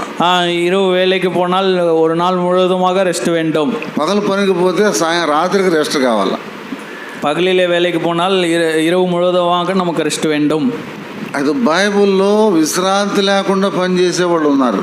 வேதாகமத்திலே இலைப்பாறுதல் இல்லாமல் வேலை செய்தவர்கள் இருக்கிறார்கள். Who are they? அவர்கள் யார்? చీమలు. எறும்பு. చీమలు 24/7. எறும்பு 24 மணி நேரமும் வேலை செய்யும், 7 நாட்களும் வேலை செய்யும். நோ நைட் நோ டே. அது இரவு என்று அல்ல, பகல் என்று அல்ல. They will work day and night. அவர்கள் இரவும் பகலும் வேலை செய்வார்கள். Continuously. தொடர்ந்து வேலை செய்து கொண்டிருக்கும். They want to complete the material. அவர்களுக்கு தேவையான காரியத்தை அங்கே எடுத்துக்கொள்ள எப்பொழுதும் கூட பிரயாசப்பட்டு கொண்டே இருப்பார்கள். అంతే. దాని టార్గెట్ ఏంటంటే అది అయిపోవాలి. ఏది అది కొబ్బరి చెప్పు కానీ ఎండు చేప కానీ లేకపోతే అది ఏదైనా సరే అది అయిపోయిందాక కంటిన్యూగా పని చేయాల్సిందే. அதனுடைய நோக்கம் என்னவென்றால் அது கீழே விழுந்து கிடக்கிற தேங்காயாக இருக்கட்டும், மீனாக இருக்கட்டும், அது என்ன வேண்டுமானாலும் இருக்கட்டும், அந்த காரியம் எல்லாம் முடிந்து போக வேண்டும், அதை முடித்து தீர்க்க வேண்டும் என்ற பிரயாசம் அதற்குள்ளாக காணப்படும். Work from house, work from home, work from office, work from anywhere, it's not a duty. வேலை வீட்டிலிருந்து செய்கிறோம், ஆஃபீஸிலிருந்து செய்கிறோம், பல இடங்களிலிருந்து செய்கிறோம், அது நம்முடைய வேலை அல்ல. Every 4 hours they will check are we working or not. ஒவ்வொரு மணி நேரமும் நம்மை அங்கே பரிசோதித்து பார்ப்பார்கள், நாம் வேலை செய்கிறோமா இல்லையா என்று. Even work at home also. நான் வீட்டிலே வேலை செய்து கொண்டிருந்தாலும் அவ்விதமாய் செய்வார்கள். But there is nobody to check. ஆனால் அங்கே சரி பார்ப்பதற்கு, பரிசீலிப்பதற்கு யாருமே இல்லை அந்த எறும்புக்கு. చీమల్ని నువ్వు పని చేస్తున్నావా, ఆహారం కొరకు ప్రయాసపడుతున్నావా, తిరుగుతున్నావా అని అడిగేవాళ్ళు లేరు. அங்கே எறும்பை பார்த்து நீ உன்னுடைய உணவுக்காக பிரயாசப்படுகிறாயா அல்லது உனக்காக சேர்த்து வைத்து கொண்டாயா என்று கேள்வி கேட்கிற யாரும் இல்லை. Every department checking is there. எல்லா டிபார்ட்மெண்ட்லையும் அங்கே விதமாய் பரிசோதித்து பார்ப்பதென்று இருக்கிறது. వాచ్మెన్ దగ్గర నుంచి మనల్ని పరీక్ష చేస్తూనే ఉంటారు ஆபீஸ்ல. வாட்ச்மேனா இருக்கிற அந்த விதமான வேலையிலிருந்தும் கூட உயர்வான வேலை வரைக்குமாக வேலையை பரிசோதித்து பார்த்து கொண்டே இருப்பார்கள். அது చీమలకు ఎవరు లేరు. ஆனால் அந்த எறும்பிற்கு அவ்விதமா இல்லை. అడిగేవాళ్ళు చెప్పేవాళ్ళు లేరు. கேட்கிறவர்களும் இல்லை, பதில் சொல்லுகிறவர்களும் இல்லை. అకౌంటబిలిటీ అసలే లేదు. అకౌంటబిలిటీ யாருக்கும் கணக்கு ஒப்பிக்க வேண்டிய அவசியம் இல்லை. అయినప్పటికీ స్టిల్ దే విల్ వర్క్. இருந்தாலும் கூட அவர்கள் வேலை செய்வார்கள். అది రూతు యొక్క పని. அதுதான் ரூத்தினுடைய வேலை. అట్లా పని చేసేవను రాళ్ళు. அவ்விதமாய் அவர்கள் வேலை செய்து கொண்டிருக்கிறார்கள். ఇప్పుడు 5 అయిపోయినాయి. இப்பொழுது 5 காரியங்களை பார்த்திருக்கிறோம். ஆறாவதாக రూతు గ్రంథం 2వ అధ్యాయం. ரூத் 2ஆம் அதிகாரம் 8వ వచనం. 8வது வசனம். కుమారి నా మాట వినుము. மகளே கேள். మాట వినే యవనురాలు. அங்கே கீழ்ப்படுகிற வாலிப ஸ்ரீ. It is too difficult to hear. நாம் கேட்டு நடந்து கொள்வது என்று சொல்வது மிகவும் கடினம். ఎందుకంటే కష్టం ఏంటంటే లైఫ్లో మాట వినటమే. எல்லாவற்றை காட்டிலும் கஷ்டம் என்னவென்றால் ஒருவருடைய பேச்சை கேட்பது. ఏదైనా సులువే. எது வேண்டுமானாலும் நமக்கு எளிதாய் தான் இருக்கும். మాట వినటమే కష్టం. நாம் யாருடைய பேச்சையாவது கேட்பது தான் நமக்கு கடினம். అన్నిటికంటే కష్టం మాట వినటం. எல்லாவற்றை காட்டிலும் கடினம் நமக்கு சொல்லுகிறவருடைய பேச்சை கேட்பது. అయితే బైబిల్ చెప్పేది ఏమిటంటే, வேதாகமம் சொல்லுகிற காரியம், మాట వినుట శ్రేష్టము. பேச்சை கேட்பது நன்மையான காரியம், ஆசீர்வாதமான காரியம். 1 Samuel chapter 15 verse 22. 1 சாமுவேல் 15ஆம் அதிகாரம் 22வது வசனம். మాట వినుట శ్రేష్టము. பேச்சை கேட்பது விசேஷமான காரியம். యవనరాల్లో ఉన్నటువంటి లక్షణం ఏంటంటే మాట వినటం. அகையிலே வாலிபர்களாய் காணப்படுகிற நமக்கு இருக்க வேண்டிய குணாதிசயம் பேச்சை கேட்க வேண்டும். మనం చెప్పగలమా యాజ్ ఎ పేరెంట్స్, నా కూతురు నా మాట వింటుంది? ஒரு தாய் தகப்பன்மார்களாக நம்மாலே சொல்ல முடியுமா என்னுடைய பிள்ளைகள் என்னுடைய பேச்சை கேட்பார்கள் என்று? నా కొడుకు నా మాట వింటాడు. என்னுடைய மகன் என்னுடைய பேச்சை கேட்பான். నా కొడుకు నా కూతురు నాకు ఎదురు చెప్పరు. என்னுடைய மகன் என்னுடைய மகள் என்னுடைய வார்த்தைக்கு எதிர் சொல்ல மாட்டார்கள். ఎంత మంచి పిల్లలు, எவ்வளவு நல்ல பிள்ளைகள். మన పిల్లలు ఆ విధంగా ఉన్నారా? நம்முடைய பிள்ளைகள் அவ்விதமா இருக்கிறார்களா? మనం ఆ విధంగా ఉన్నామా? நாம் அவ்விதமா இருக்கிறோமா? నా పిల్లలు నా మాట వింటారు. என்னுடைய பிள்ளைகளுடைய வார்த்தையை கேட்பார்கள். Every parents expect from the children, my daughter, my son will hear that's enough. எல்லா தாய் தகப்பன்மார்களுக்கும் இருக்கக்கூடிய எதிர்பார்ப்பு என்னவென்றால் என்னுடைய பிள்ளைகள் என்னுடைய பேச்சை கேட்க வேண்டும். Every husband wants my wife will hear me. ஆகையால் எல்லா கணவர்களுக்கும் இருக்கிற ஆசை என்னவென்றால் என்னுடைய மனைவி என்னுடைய வார்த்தைகளை கேட்க வேண்டும். Every wife desires my husband will hear me. எல்லா மனைவிகளுக்கும் இருக்கிற ஆசை என்னுடைய கணவர் என்னுடைய பேச்சை கேட்பார். That's enough. అది పోదుం. అంతేగాని చెన్నై అంతా తీసుకొచ్చి ఇంట్లో పెట్టమని చెప్పి ఏ ఆడది కోరుకోదు. அது மாத்திரமல்லாமல் சென்னை பட்டணத்தில் இருக்கிற எல்லாரும் வார்த்தைகளை கேட்க வேண்டும் என்று அந்த மனைவி விரும்ப மாட்டார்கள். మాట వినటం శ్రేష్టం. வார்த்தைகளை கேட்பது, பேச்சை கேட்பது. మాట వినని యవనరాలు, பேச்சை கேட்கிற வாலிப Sri. This is the 7th one. இது 7வதாக. ఇప్పుడు 8వది. இப்பொழுது 8வதாக. You should not leave this land. இந்த పొలాన్ని విడిచిపెట్టి పోవద్దు. இந்த வயல்வெளியை விட்டு போகக்கூடாது. ఇది సహవాసం, இது ஐக்கியம், దేవుని మందిరం, இது தேவனுடைய ஆலயம், దేవుని పని, இது தேவனுடைய வேலை. దాన్ని విడిచిపెట్టి పోకూడదు. அதை விட்டு விட்டு போகக்கூடாது. సహవాసాన్ని దేవుని విడిచిపెట్టి పోకూడదు. ஐக்கியத்தை விட்டு விட்டு போகக்கூடாது. అందుకని కీర్తన 18:21, సంగీதங்களின் పుస్తకం 18:21 నేను నా దేవుని విడిచిన వాడను కాను. நான் என்னுடைய தேவனை விட்டு விட்டவன் அல்ல. దేవుని ఎప్పుడు విడిచిపెట్టకూడదు. தேவனை எப்பொழுதும் நாம் விட்டுவிடக்கூடாது. రెండవది మందిరం విడిచిపెట్టకూడదు. இரண்டாவதாக சபையை விட்டுவிடக்கூடாது.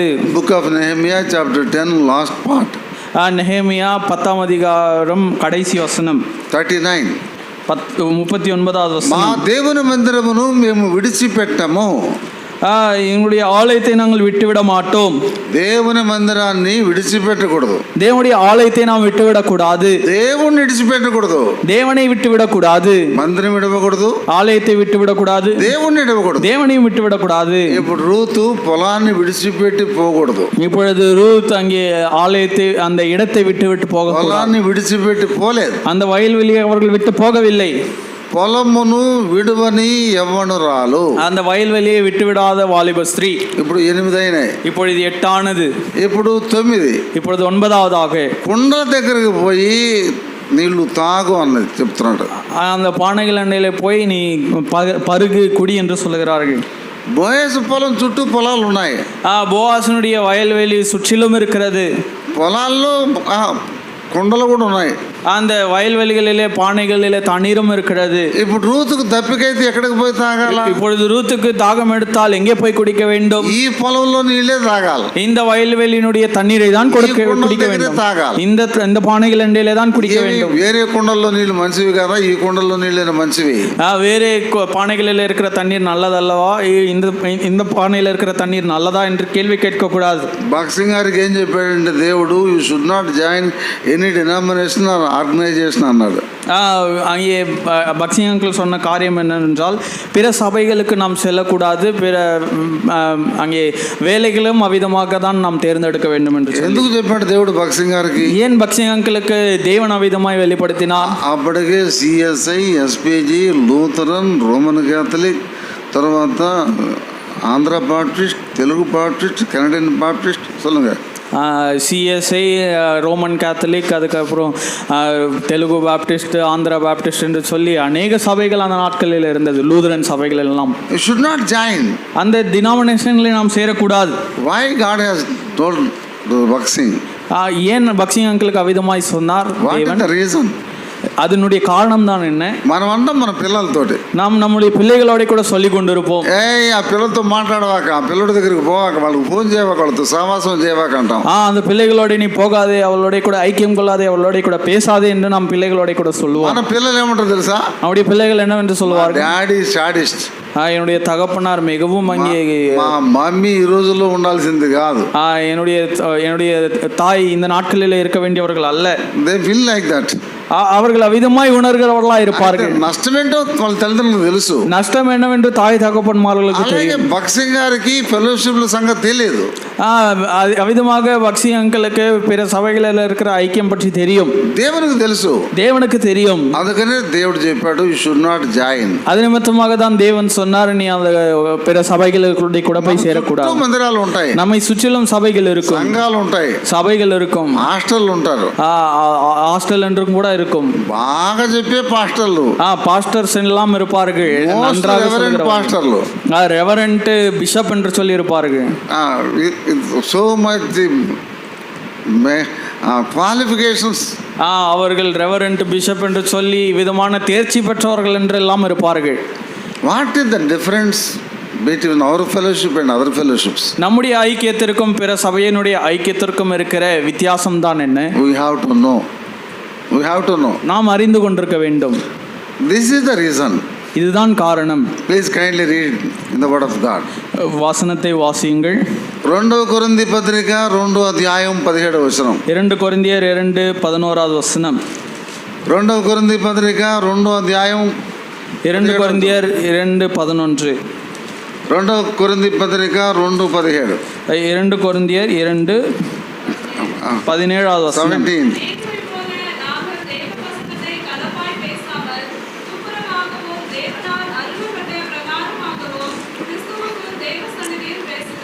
Wait. Read slowly. What is the difference? We have to find out the difference. நாம் வித்தியாசத்தை கண்டுபிடிக்க வேண்டும், அதனால் பொறுமையாக வாசிக்கலாம். దేవుని వాక్యమునకు కలిపి, கலப்பாய் பேசாமல், దేవుని వాక్యములోనిది చెరిపి, దేవుని వసనத்தை కలపాయి பேசாமல், అంటే every denomination or group, this is the weakness, this is the thing. அங்கே பிற சபைகளில் காணப்படக்கூடிய மிகப்பெரிய பலவீனம் என்றால் அது இதுதான். ఎక్కడో చోట కలుపుతారు, ஏதோ ஒரு வார்த்தையை கர்த்தருடைய வார்த்தைகளோட கூட சேர்ப்பார்கள், ఎక్కడో చోట తీసేస్తారు. ஏதோ ஒரு காரியத்தை கர்த்தருடைய வார்த்தையிலிருந்து எடுத்து போடுவார்கள். For example, I will share testimony in my family. என்னுடைய குடும்பத்தை குறித்ததான ஒரு சாட்சியை உங்களுக்கு சொல்லுகிறேன். నా కూతురికి ఒక సంబంధం చూశాను. என்னுடைய மகளுக்கு ஒரு வரன் வந்தது. నేను బ్రాహ్మణుడు కాబట్టి నా కూతురు కూడా బ్రాహ్మణులను చూద్దామని ప్రయత్నం చేశాను. நான் பிராமணனாக இருக்கிறதுனாலே என்னுடைய மகளுக்கும் பிராமண சகோதரனை பார்க்க வேண்டும் என்று கூட பிரயாசப்பட்டேன். ఒక సంబంధం చూశాను, ஒரு வரன் வந்தது. వాళ్ళని ఎంక్వైరీ చేశాను, அவர்களை குறித்து விசாரித்தேன். మీ ఫెలోషిప్ ఏమిటని అడిగాను. உங்களுடைய ஐக்கியம் என்னவென்று கேட்டேன். మాది బక్సింగ్ గారి ఫెలోషిప్ అని చెప్పింది. எங்களுக்கு பக்சி அங்கிளுடைய ஐக்கியம் என்று சொன்னார்கள். I will be happy. எனக்கு சந்தோஷமா இருந்தது. తర్వాత రమ్మని చెప్పి వాళ్ళకి డేట్ కూడా ఇచ్చాను. வாருங்கள் என்று சொல்லி அவர்களுக்கு தேதியம் கொடுத்தேன். తర్వాత ప్రార్థన చేశాను, அதன் பிறகு ஜெபித்தேன், అడిగాను. நான் அவர்களை கேட்டேன், what is the manner of your worship service? உங்களுடைய ஆராதனையுடைய ஒழுங்குதான் என்னவென்று நான் கேட்டேன். మా సహవాసం యొక్క ఆరాధన క్రమం మాస్ వర్షిప్. எங்களுடைய சபையினுடைய ஆராதனை ஒழுங்கானது மாஸ் வர்ஷிப், எல்லாரும் சேர்ந்து ஒரே நேரத்தில் ஆராதிப்போம். This is not the boxing fellowship. இது பக்சி அங்கிளுடைய ஐக்கியம் இல்லை என்று அவரிடத்தில் சொன்னேன். இது பக்சிங் గారి సహవాసం యొక్క ఆరాధన క్రమం కాదు. இது பக்சி அங்கிளுடைய ஆராதனை கிரமம் ஒழுங்கு அல்ல. Then I stopped to come to invite them. அப்பொழுதிலிருந்து அவர்களை அழைப்பதை நிறுத்திவிட்டேன். What I am preaching in the fellowship, what I am how I entertain that such kind of fellowship. நான் கர்த்தருடைய சபையில் எவ்விதமான ஊழியத்தை செய்கிறேன், அவ்விதமான ஒரு ஐக்கியத்தை என்னால் எவ்விதமாக ஏற்றுக்கொள்ள முடியும். నా కొడుకు ఇంకో ప్రపోజల్ వచ్చింది. என்னுடைய மகன் இன்னொரு வரனை பார்த்தார். One of our brother God servant brought the ஒரு ஊழியக்காரர் அந்த வரனை சொன்னார். ప్రపోజల్, ஒரு ப்ரொபோசல் வந்தது. ஆனால் మంచి సంబంధం అన్నా క్రైస్తవ సంబంధం 3 కోట్లు కట్నం ఇస్తారన్నాను. ஒரு நல்ல கிறிஸ்தவ குடும்பம் நல்ல குடும்பம் நமக்கு 3 கோடி வரதட்சணை கொடுப்பார்கள். What are the terms and conditions? அதற்குரிய டேர்ம்ஸ் அண்ட் கண்டிஷன்ஸ் என்னவென்று கேட்டேன். ఏం లేదన్నా తాళి పొట్టు కడితే చాలు. என்ன ஒன்றுமில்லை, ஒரு தாலியை மாத்திரம் கட்டினால் போதும். నేను చెప్పాను నా కొడుకుతో మాట్లాడి అప్పుడు చెప్తాను. என்னுடைய மகனோட கூட பேசி அதன் பிறகு நான் சொல்லுகிறேன் என்று சொன்னேன். నా కొడుకు ఫోన్ చేశాను హైదరాబాద్ ఫ్రమ్ వైజాగ్. విశాఖపట్నంத்திலிருந்து హైదరాబాద్కు என்னுடைய మగనిடத்திலே ఫోన్ செய்து கேட்டேன். అంకులు ప్రపోజల్ తీసుకొచ్చాడు, 3 కోట్లు ఇస్తారట, తర్వాత మంచి సంబంధం, క్రిస్టియన్ సంబంధం, అయితే తాళి పొట్టు కట్టాలా అంతే అని చెప్పాను. இவ்விதமாய் ஒரு நல்ல வரன் வந்தது. நமக்கு அங்கே நாம் ஒன்றும் செய்ய வேண்டாம், 3 கோடி வரதட்சணை கொடுப்பார்களாம். அதற்கு நாம் என்ன செய்ய வேண்டும், தாலியை மாத்திரம் கட்ட வேண்டுமாம். నా కొడుకు ఏమని ఫోన్ చేసి రిప్లై ఇచ్చాడు తెలుసా? என்னுடைய மகன் என்னவென்று சொன்னார் தெரியுமா? డాడీ నువ్వు మమ్మీకి తాళి పొట్టు కట్టావా? தகப்பனே, என்னுடைய தாய்க்கு அந்த தாலியை கட்டினீர்களா? మమ్మీకి తాళి పొట్టు కట్టలేదు కదా, నన్ను ఎందుకు అడుగుతున్నావు తాళి పొట్టు కట్టదావా? நீங்கள் மாத்திரம் மம்மிக்கு தாலி கட்டவில்லையே, என்னை மாத்திரம் ஏன் கட்ட சொல்லுகிறீர்கள்? Please stop the proposal. அந்த ப்ரொபோசலை அவ்விதமாக நிறுத்தி விடுங்கள். అయిపోయింది కథ. அந்த கதை அதோட முடிந்து விட்டது. ఎందుకు ఈ విషయం మీతో షేర్ చేసుకుంటున్నానంటే, ஏன் இந்த காரியத்தை உங்களிடத்தில் சொல்லுகிறேன் என்றால், ఈ ఆచారాలు పద్ధతులు ఈ విధానాలన్నీ కూడా దేవుని వాక్యములోనివి చెరపబడ్డాయి. ஆகையாலே இந்த காரியங்கள் ஆச்சாரங்கள் இவைகள் எல்லாம் கூட கர்த்தருடைய வார்த்தைகளோட கூட சேர்ந்து கலப்பாய் மாறி போனது. దేవుని వాక్యములోనికి కలపబడి చెరపబడ్డాయి. கர்த்தருடைய வார்த்தைக்குள்ளாக இவைகள் சேர்க்கப்பட்டு கலப்பாய் மாறி போனது. అందుకని ఈ పొలం విడిచిపోవద్దు. அது నిమిత్తமாக இந்த இடத்தை விட்டு போக வேண்டாம். ఈ కుండల్లో నీళ్ళే తాగాలి. இந்த பானையினுடைய தண்ணீரை தான் குடிக்க வேண்டும். రీజన్. இதுதான் காரணம். ఇప్పుడు రూతులో ఉన్నటువంటి 9వ లక్షణం, இப்பொழுது ரூத்துக்குள்ளாக இருக்கிற 9வது குணாதிசயம், తన పనికత్తల యొద్ద బోయజు రూతు యొక్క జీవితంలో ఉన్నటువంటి 9వ లక్షణము నిలకడగలిగిన యవనురాలు.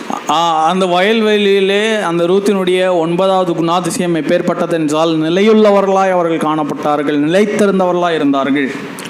అత్తతో కలిసి ఉండడం అంత ఈజీ కాదు. மாமியாரோட கூட சேர்ந்திருப்பது அவ்வளவு எளிதான காரியம் அல்ல. ప్రతి కుటుంబంలో సమస్య ఏంటంటే అత్తతో కలిసి ఉండడమే. எல்லா குடும்பத்திலையும் பிரச்சனை என்னவென்றால் மாமியாரோட கூட சேர்ந்திருப்பதுதான். ఇప్పుడు యవనురాలు పెళ్లి కాక మునుపు కలిసి ఉంది, పెళ్లి అయిన తర్వాత కూడా కలిసి ఉంది. இப்பொழுது இந்த வாலிப ஸ்ரீ திருமணம் ஆகிறதுக்கு முன்பதாகவும் அவர்களோட கூட சேர்ந்திருக்கிறார்கள், அதன் பின்பதாகவும் அவர்களோட கூட சேர்ந்திருக்கிறார்கள். విశ్వాసములో సంఘములో కలిసి నిలకడగా ఉండటం అంత సులువైన పని కాదు. ஆகையாலே விசுவாசத்திலே சபையாரோட கூட சேர்ந்து நிலைத்திருப்பது என்று சொல்வது அவ்வளவு எளிதான காரியம் அல்ல. ఇప్పుడు రూత్ అత్తతో కలిసి ఉండటం కష్టమా, అత్త రూత్తో కలిసి ఉండటం కష్టమా? இப்பொழுது மாமியார் ரூத்தோட கூட இருப்பது கஷ்டமா, இல்ல ரூத் மாமியாரோட கூட இருப்பது கஷ்டமா? நான் சொல்றது, రూత్ అత్తతో కలిసి ఉండటమే, ரூத் மாமியாரோட கூட சேர்ந்திருப்பது தான் கஷ்டம். అది కష్టమైనా కూడా కలిసి ఉందా లేదా? கஷ்டமா இருந்தாலும் அவர்கள் சேர்ந்திருக்கிறார்களா இல்லையா? అది రూతులో ఉన్న ప్రత్యేకత. அதுதான் ரூத்திற்குள்ளாக இருக்கிற குணாதிசயம். కష్టమైనా కలిసి ఉండాలా, கஷ்டமா இருந்தாலும் சேர்ந்திருக்க வேண்டும். ఇష్టం లేకపోయినా కలిసి ఉండాలా, பிரியம் விட்டாலும் சேர்ந்திருக்க வேண்டும். You have to adjust. நாம் அங்கே பொறுத்து கொள்ள வேண்டும் அநேக காரியங்களை. అది నిలకడ. அதுதான் நிலைத்திருப்பது. సహవాసములో నిలకడ, ஐக்கியத்திலே நிலைத்திருக்க வேண்டும், కుటుంబములో నిలకడ, குடும்பத்திலே நிலைத்திருக்க வேண்டும், సంఘములో నిలకడ, சபையிலே நிலைத்திருக்க வேண்டும். అత్త ఇంట నిలకడ. அங்கே மாமியாருடைய வீட்டிலே நிலையான அஸ்திபாரம். 9 అయిపోయినాయి. இப்பொழுது 9 முடிந்து விட்டது. Now last one. இப்பொழுது கடைசியாக రూతు గ్రంథం 3వ అధ్యాయం ரூத் 3ஆம் அதிகாரம் 10వ వచనం. 10வது வசனம். రూతు గ్రంథం 3వ అధ్యాయం 10వ వచనం. ரூத் 3ஆம் அதிகாரம் 10வது வசனம். నీవు యోగ్యురాలవని నా జనులందరూ ఎరుగుదురు. நீ கர்த்தரால் ஆசீர்வதிக்கப்படுவாய், நீ 10:11. నీవు యోగ్యురాలు, நீ குணசாலி என்பதை ஜனமாகிய ஊரெல்லாரும் அறிவார்கள். That is the testimony of a beautiful young lady Ruth. ஒரு அழகான வாலிப ஸ்திரீ ரூத்தினுடைய ஒரு நல்ல குணாதிசயம் அது. సాక్ష్యమును కాపాడుకున్నటువంటి యవనురాలు, சாட்சியை காப்பாற்றி கொண்ட வாலிப ஸ்திரீ. You are the worthy woman. அவர்கள் அங்கே அதற்கு தகுதியுள்ளவர்களாக இருந்தார்கள். ఈ సాక్ష్యము సంఘములో, இந்த சாட்சி சபையிலே, సహవాసములో, ஐக்கியத்திலே, కుటుంబంలో, குடும்பத்திலே, బంధువుల మధ్య, உறவினர்களோட கூட ఇన్ని రకాల మనుషుల ద్వారా she is getting the testimony. இத்தனை வகையான ஜனங்கள் மத்தியிலே அவர்கள் சாட்சியை அங்கே பெற்றுக்கொண்டார்கள். You are the worthy woman.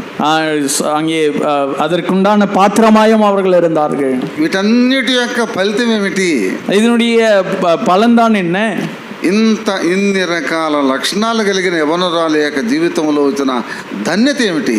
இவ்வளவு குணாதிசயங்களை பெற்றுக்கொண்ட இந்த ரூத்தினுடைய ஜீவியத்திலே அவர்கள் பெற்றுக்கொண்ட பலன் என்ன?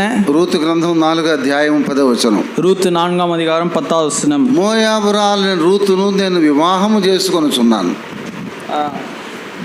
రూతు గ్రంథం 4వ అధ్యాయం 10వ వచనం. The book of Ruth chapter 4 verse 10. மோவாபிய ஸ்திரீயான ரூத்தை எனக்கு மனைவியாக கொண்டேன். రూతుని వివాహం చేసుకున్నాను. ரூத்தை திருமணம் செய்து கொள்ளுகிறேன். మొదటి పెళ్ళే కష్టంగా ఉంది ఈ రోజున. முதலாவது திருமணமே மிகவும் கடினம் இந்த நாட்களில். రెండో పెళ్లి, அப்பேற்பட்டது இரண்டாவது திருமணம். దేవుడు కనపరిచాడు. தேவன் அந்த காரியத்தை ஏற்படுத்தினார். అందుకనే యోహాను సువార్త 3:27, யோவான் சுவிசேஷம் 3:27, పరలోకము నుండి తనకు అనుగ్రహింపబడితేనే గాని ఎవడును ఏమీయూ పొందనేరడు. பரத்திலிருந்து ஒருவனுக்கு கொடுக்கப்பட்டால் ஒழிய ஒருவனும் ஒன்றும் பெற்றுக்கொள்ள முடியாது. దేవుడు ఇవ్వకపోతే ఏం పొందలేం. கர்த்தர் நமக்கு கொடுக்காவிட்டால் ஒன்றையும் நாம் பெற்றுக்கொள்ள முடியாது. Now we will repeat what we learned. ఇప్పుడు మనం నేర్చుకుంది ఒకసారి రిపీట్ చేసి ముగిద్దాం. இப்பொழுது நாம் வாசித்த காரியங்களை மறுபடியும் சொல்லலாம். 10 రకాల యవనురాలు, 10 விதமான வாலிப ஸ்திரீ, తీర్మానం చేసిన యవనురాలు, தீர்மானம் செய்த வாலிப ஸ்திரீ, మోయాబును విడిచిన యవనురాలు, மோவாபை விட்டுவிட்ட வாலிப ஸ்திரீ, చేరిన యవనురాలు, பெத்லெகேமிலே சேர்ந்த வாலிப ஸ்திரீ, దైవికమైన క్రమము కలిగిన தெய்வீகமான ஒழுங்கையுடைய வாலிப ஸ்திரీ, కష్టపడి పనిచేసే యవనురాలు, கஷ்டப்பட்டு வேலை செய்கிற வாலிப ஸ்திரీ, మాట వినని యవనురాలు, அவ பேச்சை கேட்கிற வாலிப ஸ்திரீ, పనికత్తెలను వెంబడించిన యవనురాలు, அங்கே வயல்வெளியை தொடர்ந்து செய்கிற வாலிப ஸ்திரீ, బోయజు పొలమును విడువని యవనురాలు, போவாசினுடைய வயல்வெளியை விட்டுவிடாத வாலிப ஸ்திரீ, కుండల యొద్ద నీళ్లు తాగిన యవనురాలు, பானையிலே தண்ணீர் கொடுத்து அதை தாண்டி வெளியே போகாத வாலிப ஸ்திரீ, నిలకడ కలిగిన యవనురాలు, நிலைத்திருந்த வாலிப ஸ்திரீ, సాక్ష్యమును కాపాడుకునే యవనురాలు, சாட்சியை காப்பாற்றி கொண்ட வாலிப ஸ்திரீ, ఇవన్నీ కలిసి ఆశీర్వదించబడిన యవనురాలు. இவைகள் எல்லாம் சேர்த்து ஆசீர்வதிக்கப்பட்ட வாலிப ஸ்திரீ. దేవుడు దీవించును గాక. கர்த்தர் தாமையும் அந்த வார்த்தைகளை ஆசீர்வதிப்பார்.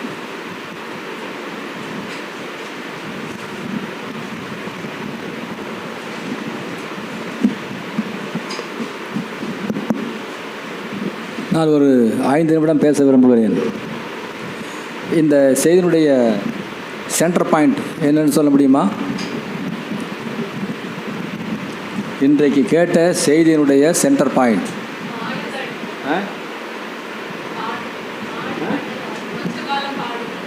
பாடுபடு, கரெக்ட், கஷ்டப்படு, அதுதான் பெயிண்ட்.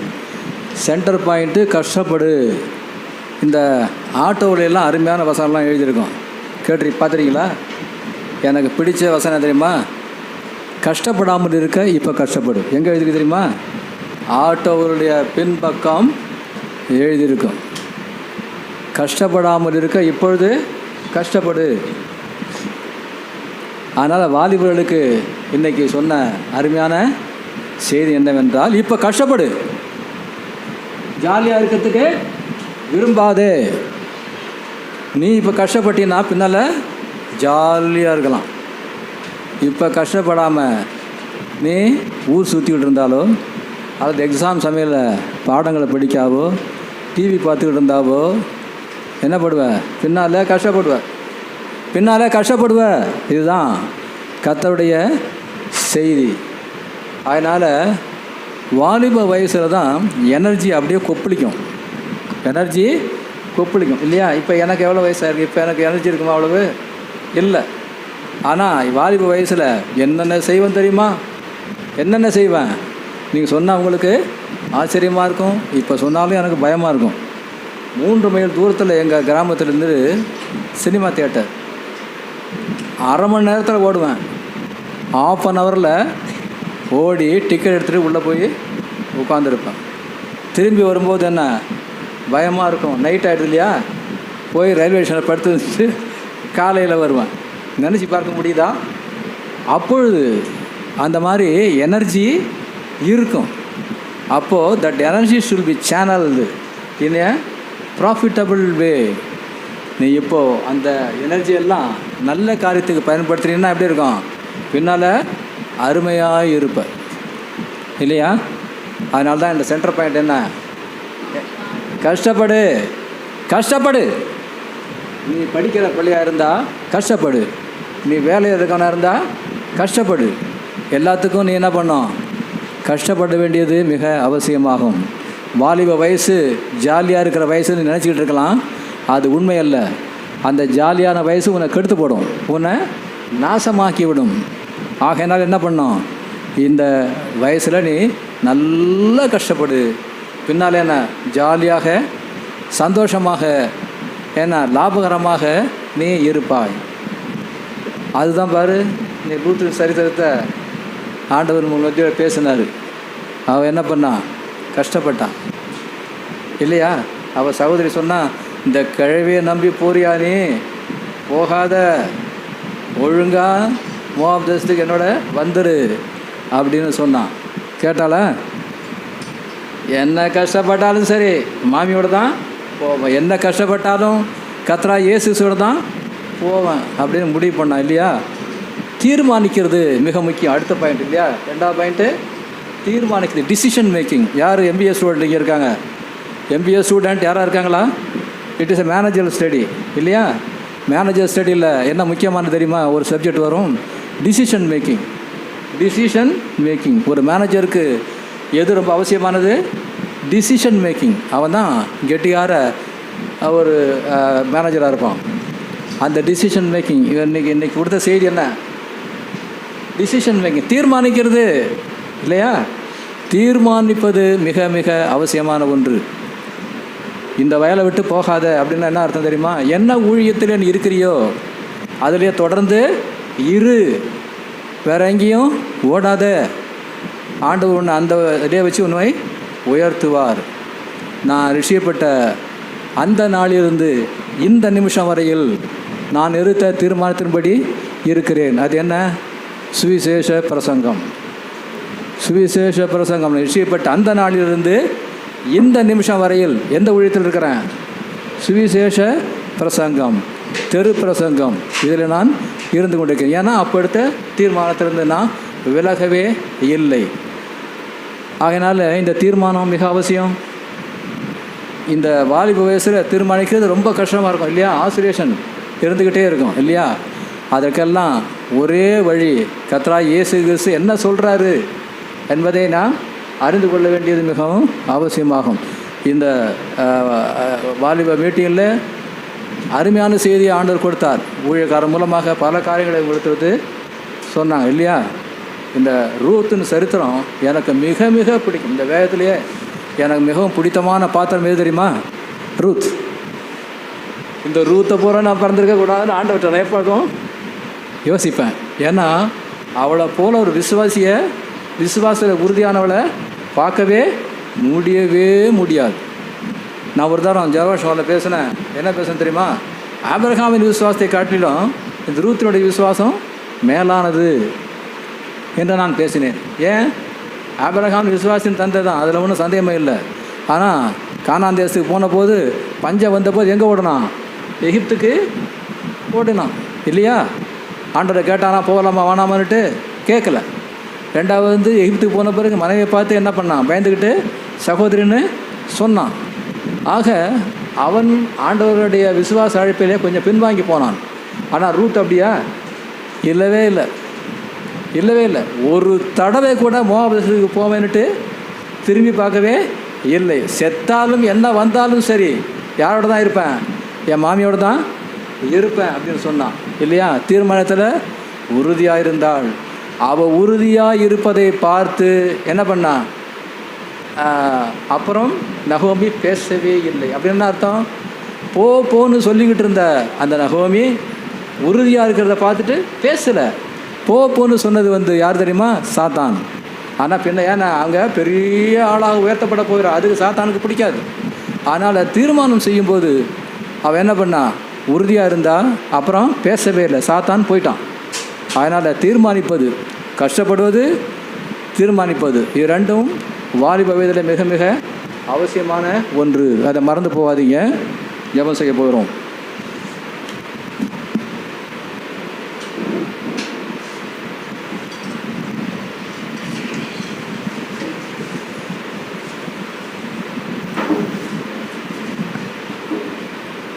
எங்களை நேசிக்கும் நல்ல ஆண்டவரே, இரக்கமுள்ள தகப்பனே, உம்மை துதிக்கிறோம்.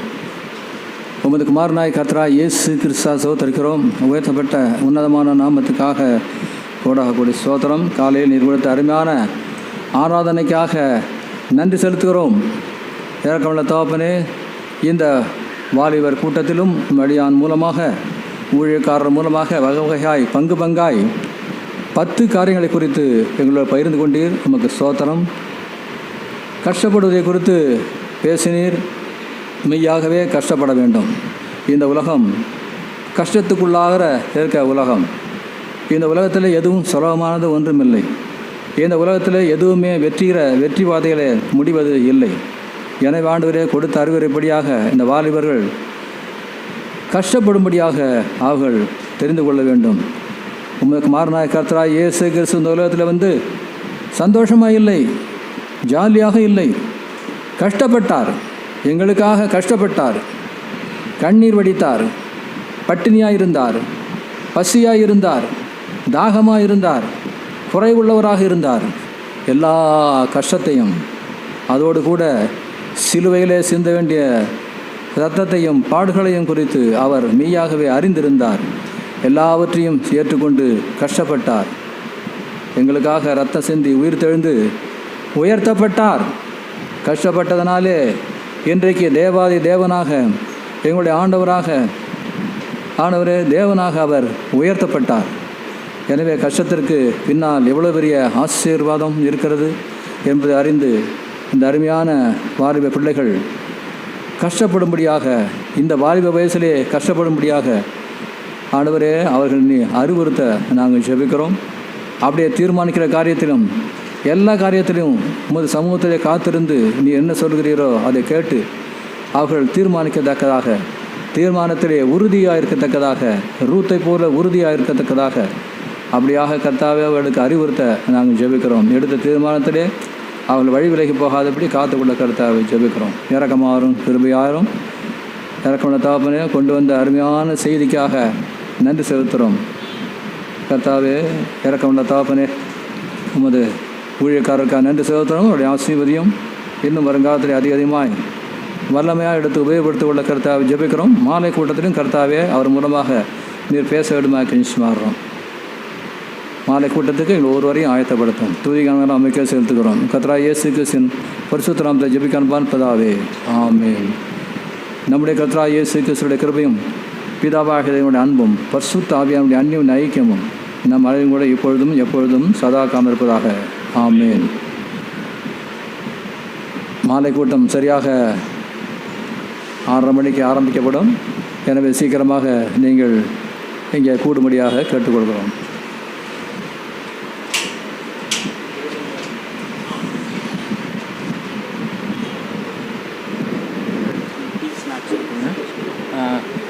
உங்களுக்கு டீ ஸ்நாக்ஸ் இருக்கிறது பெற்றுக்கொள்ளும்படியாக கேட்டுக்கொள்கிறோம்.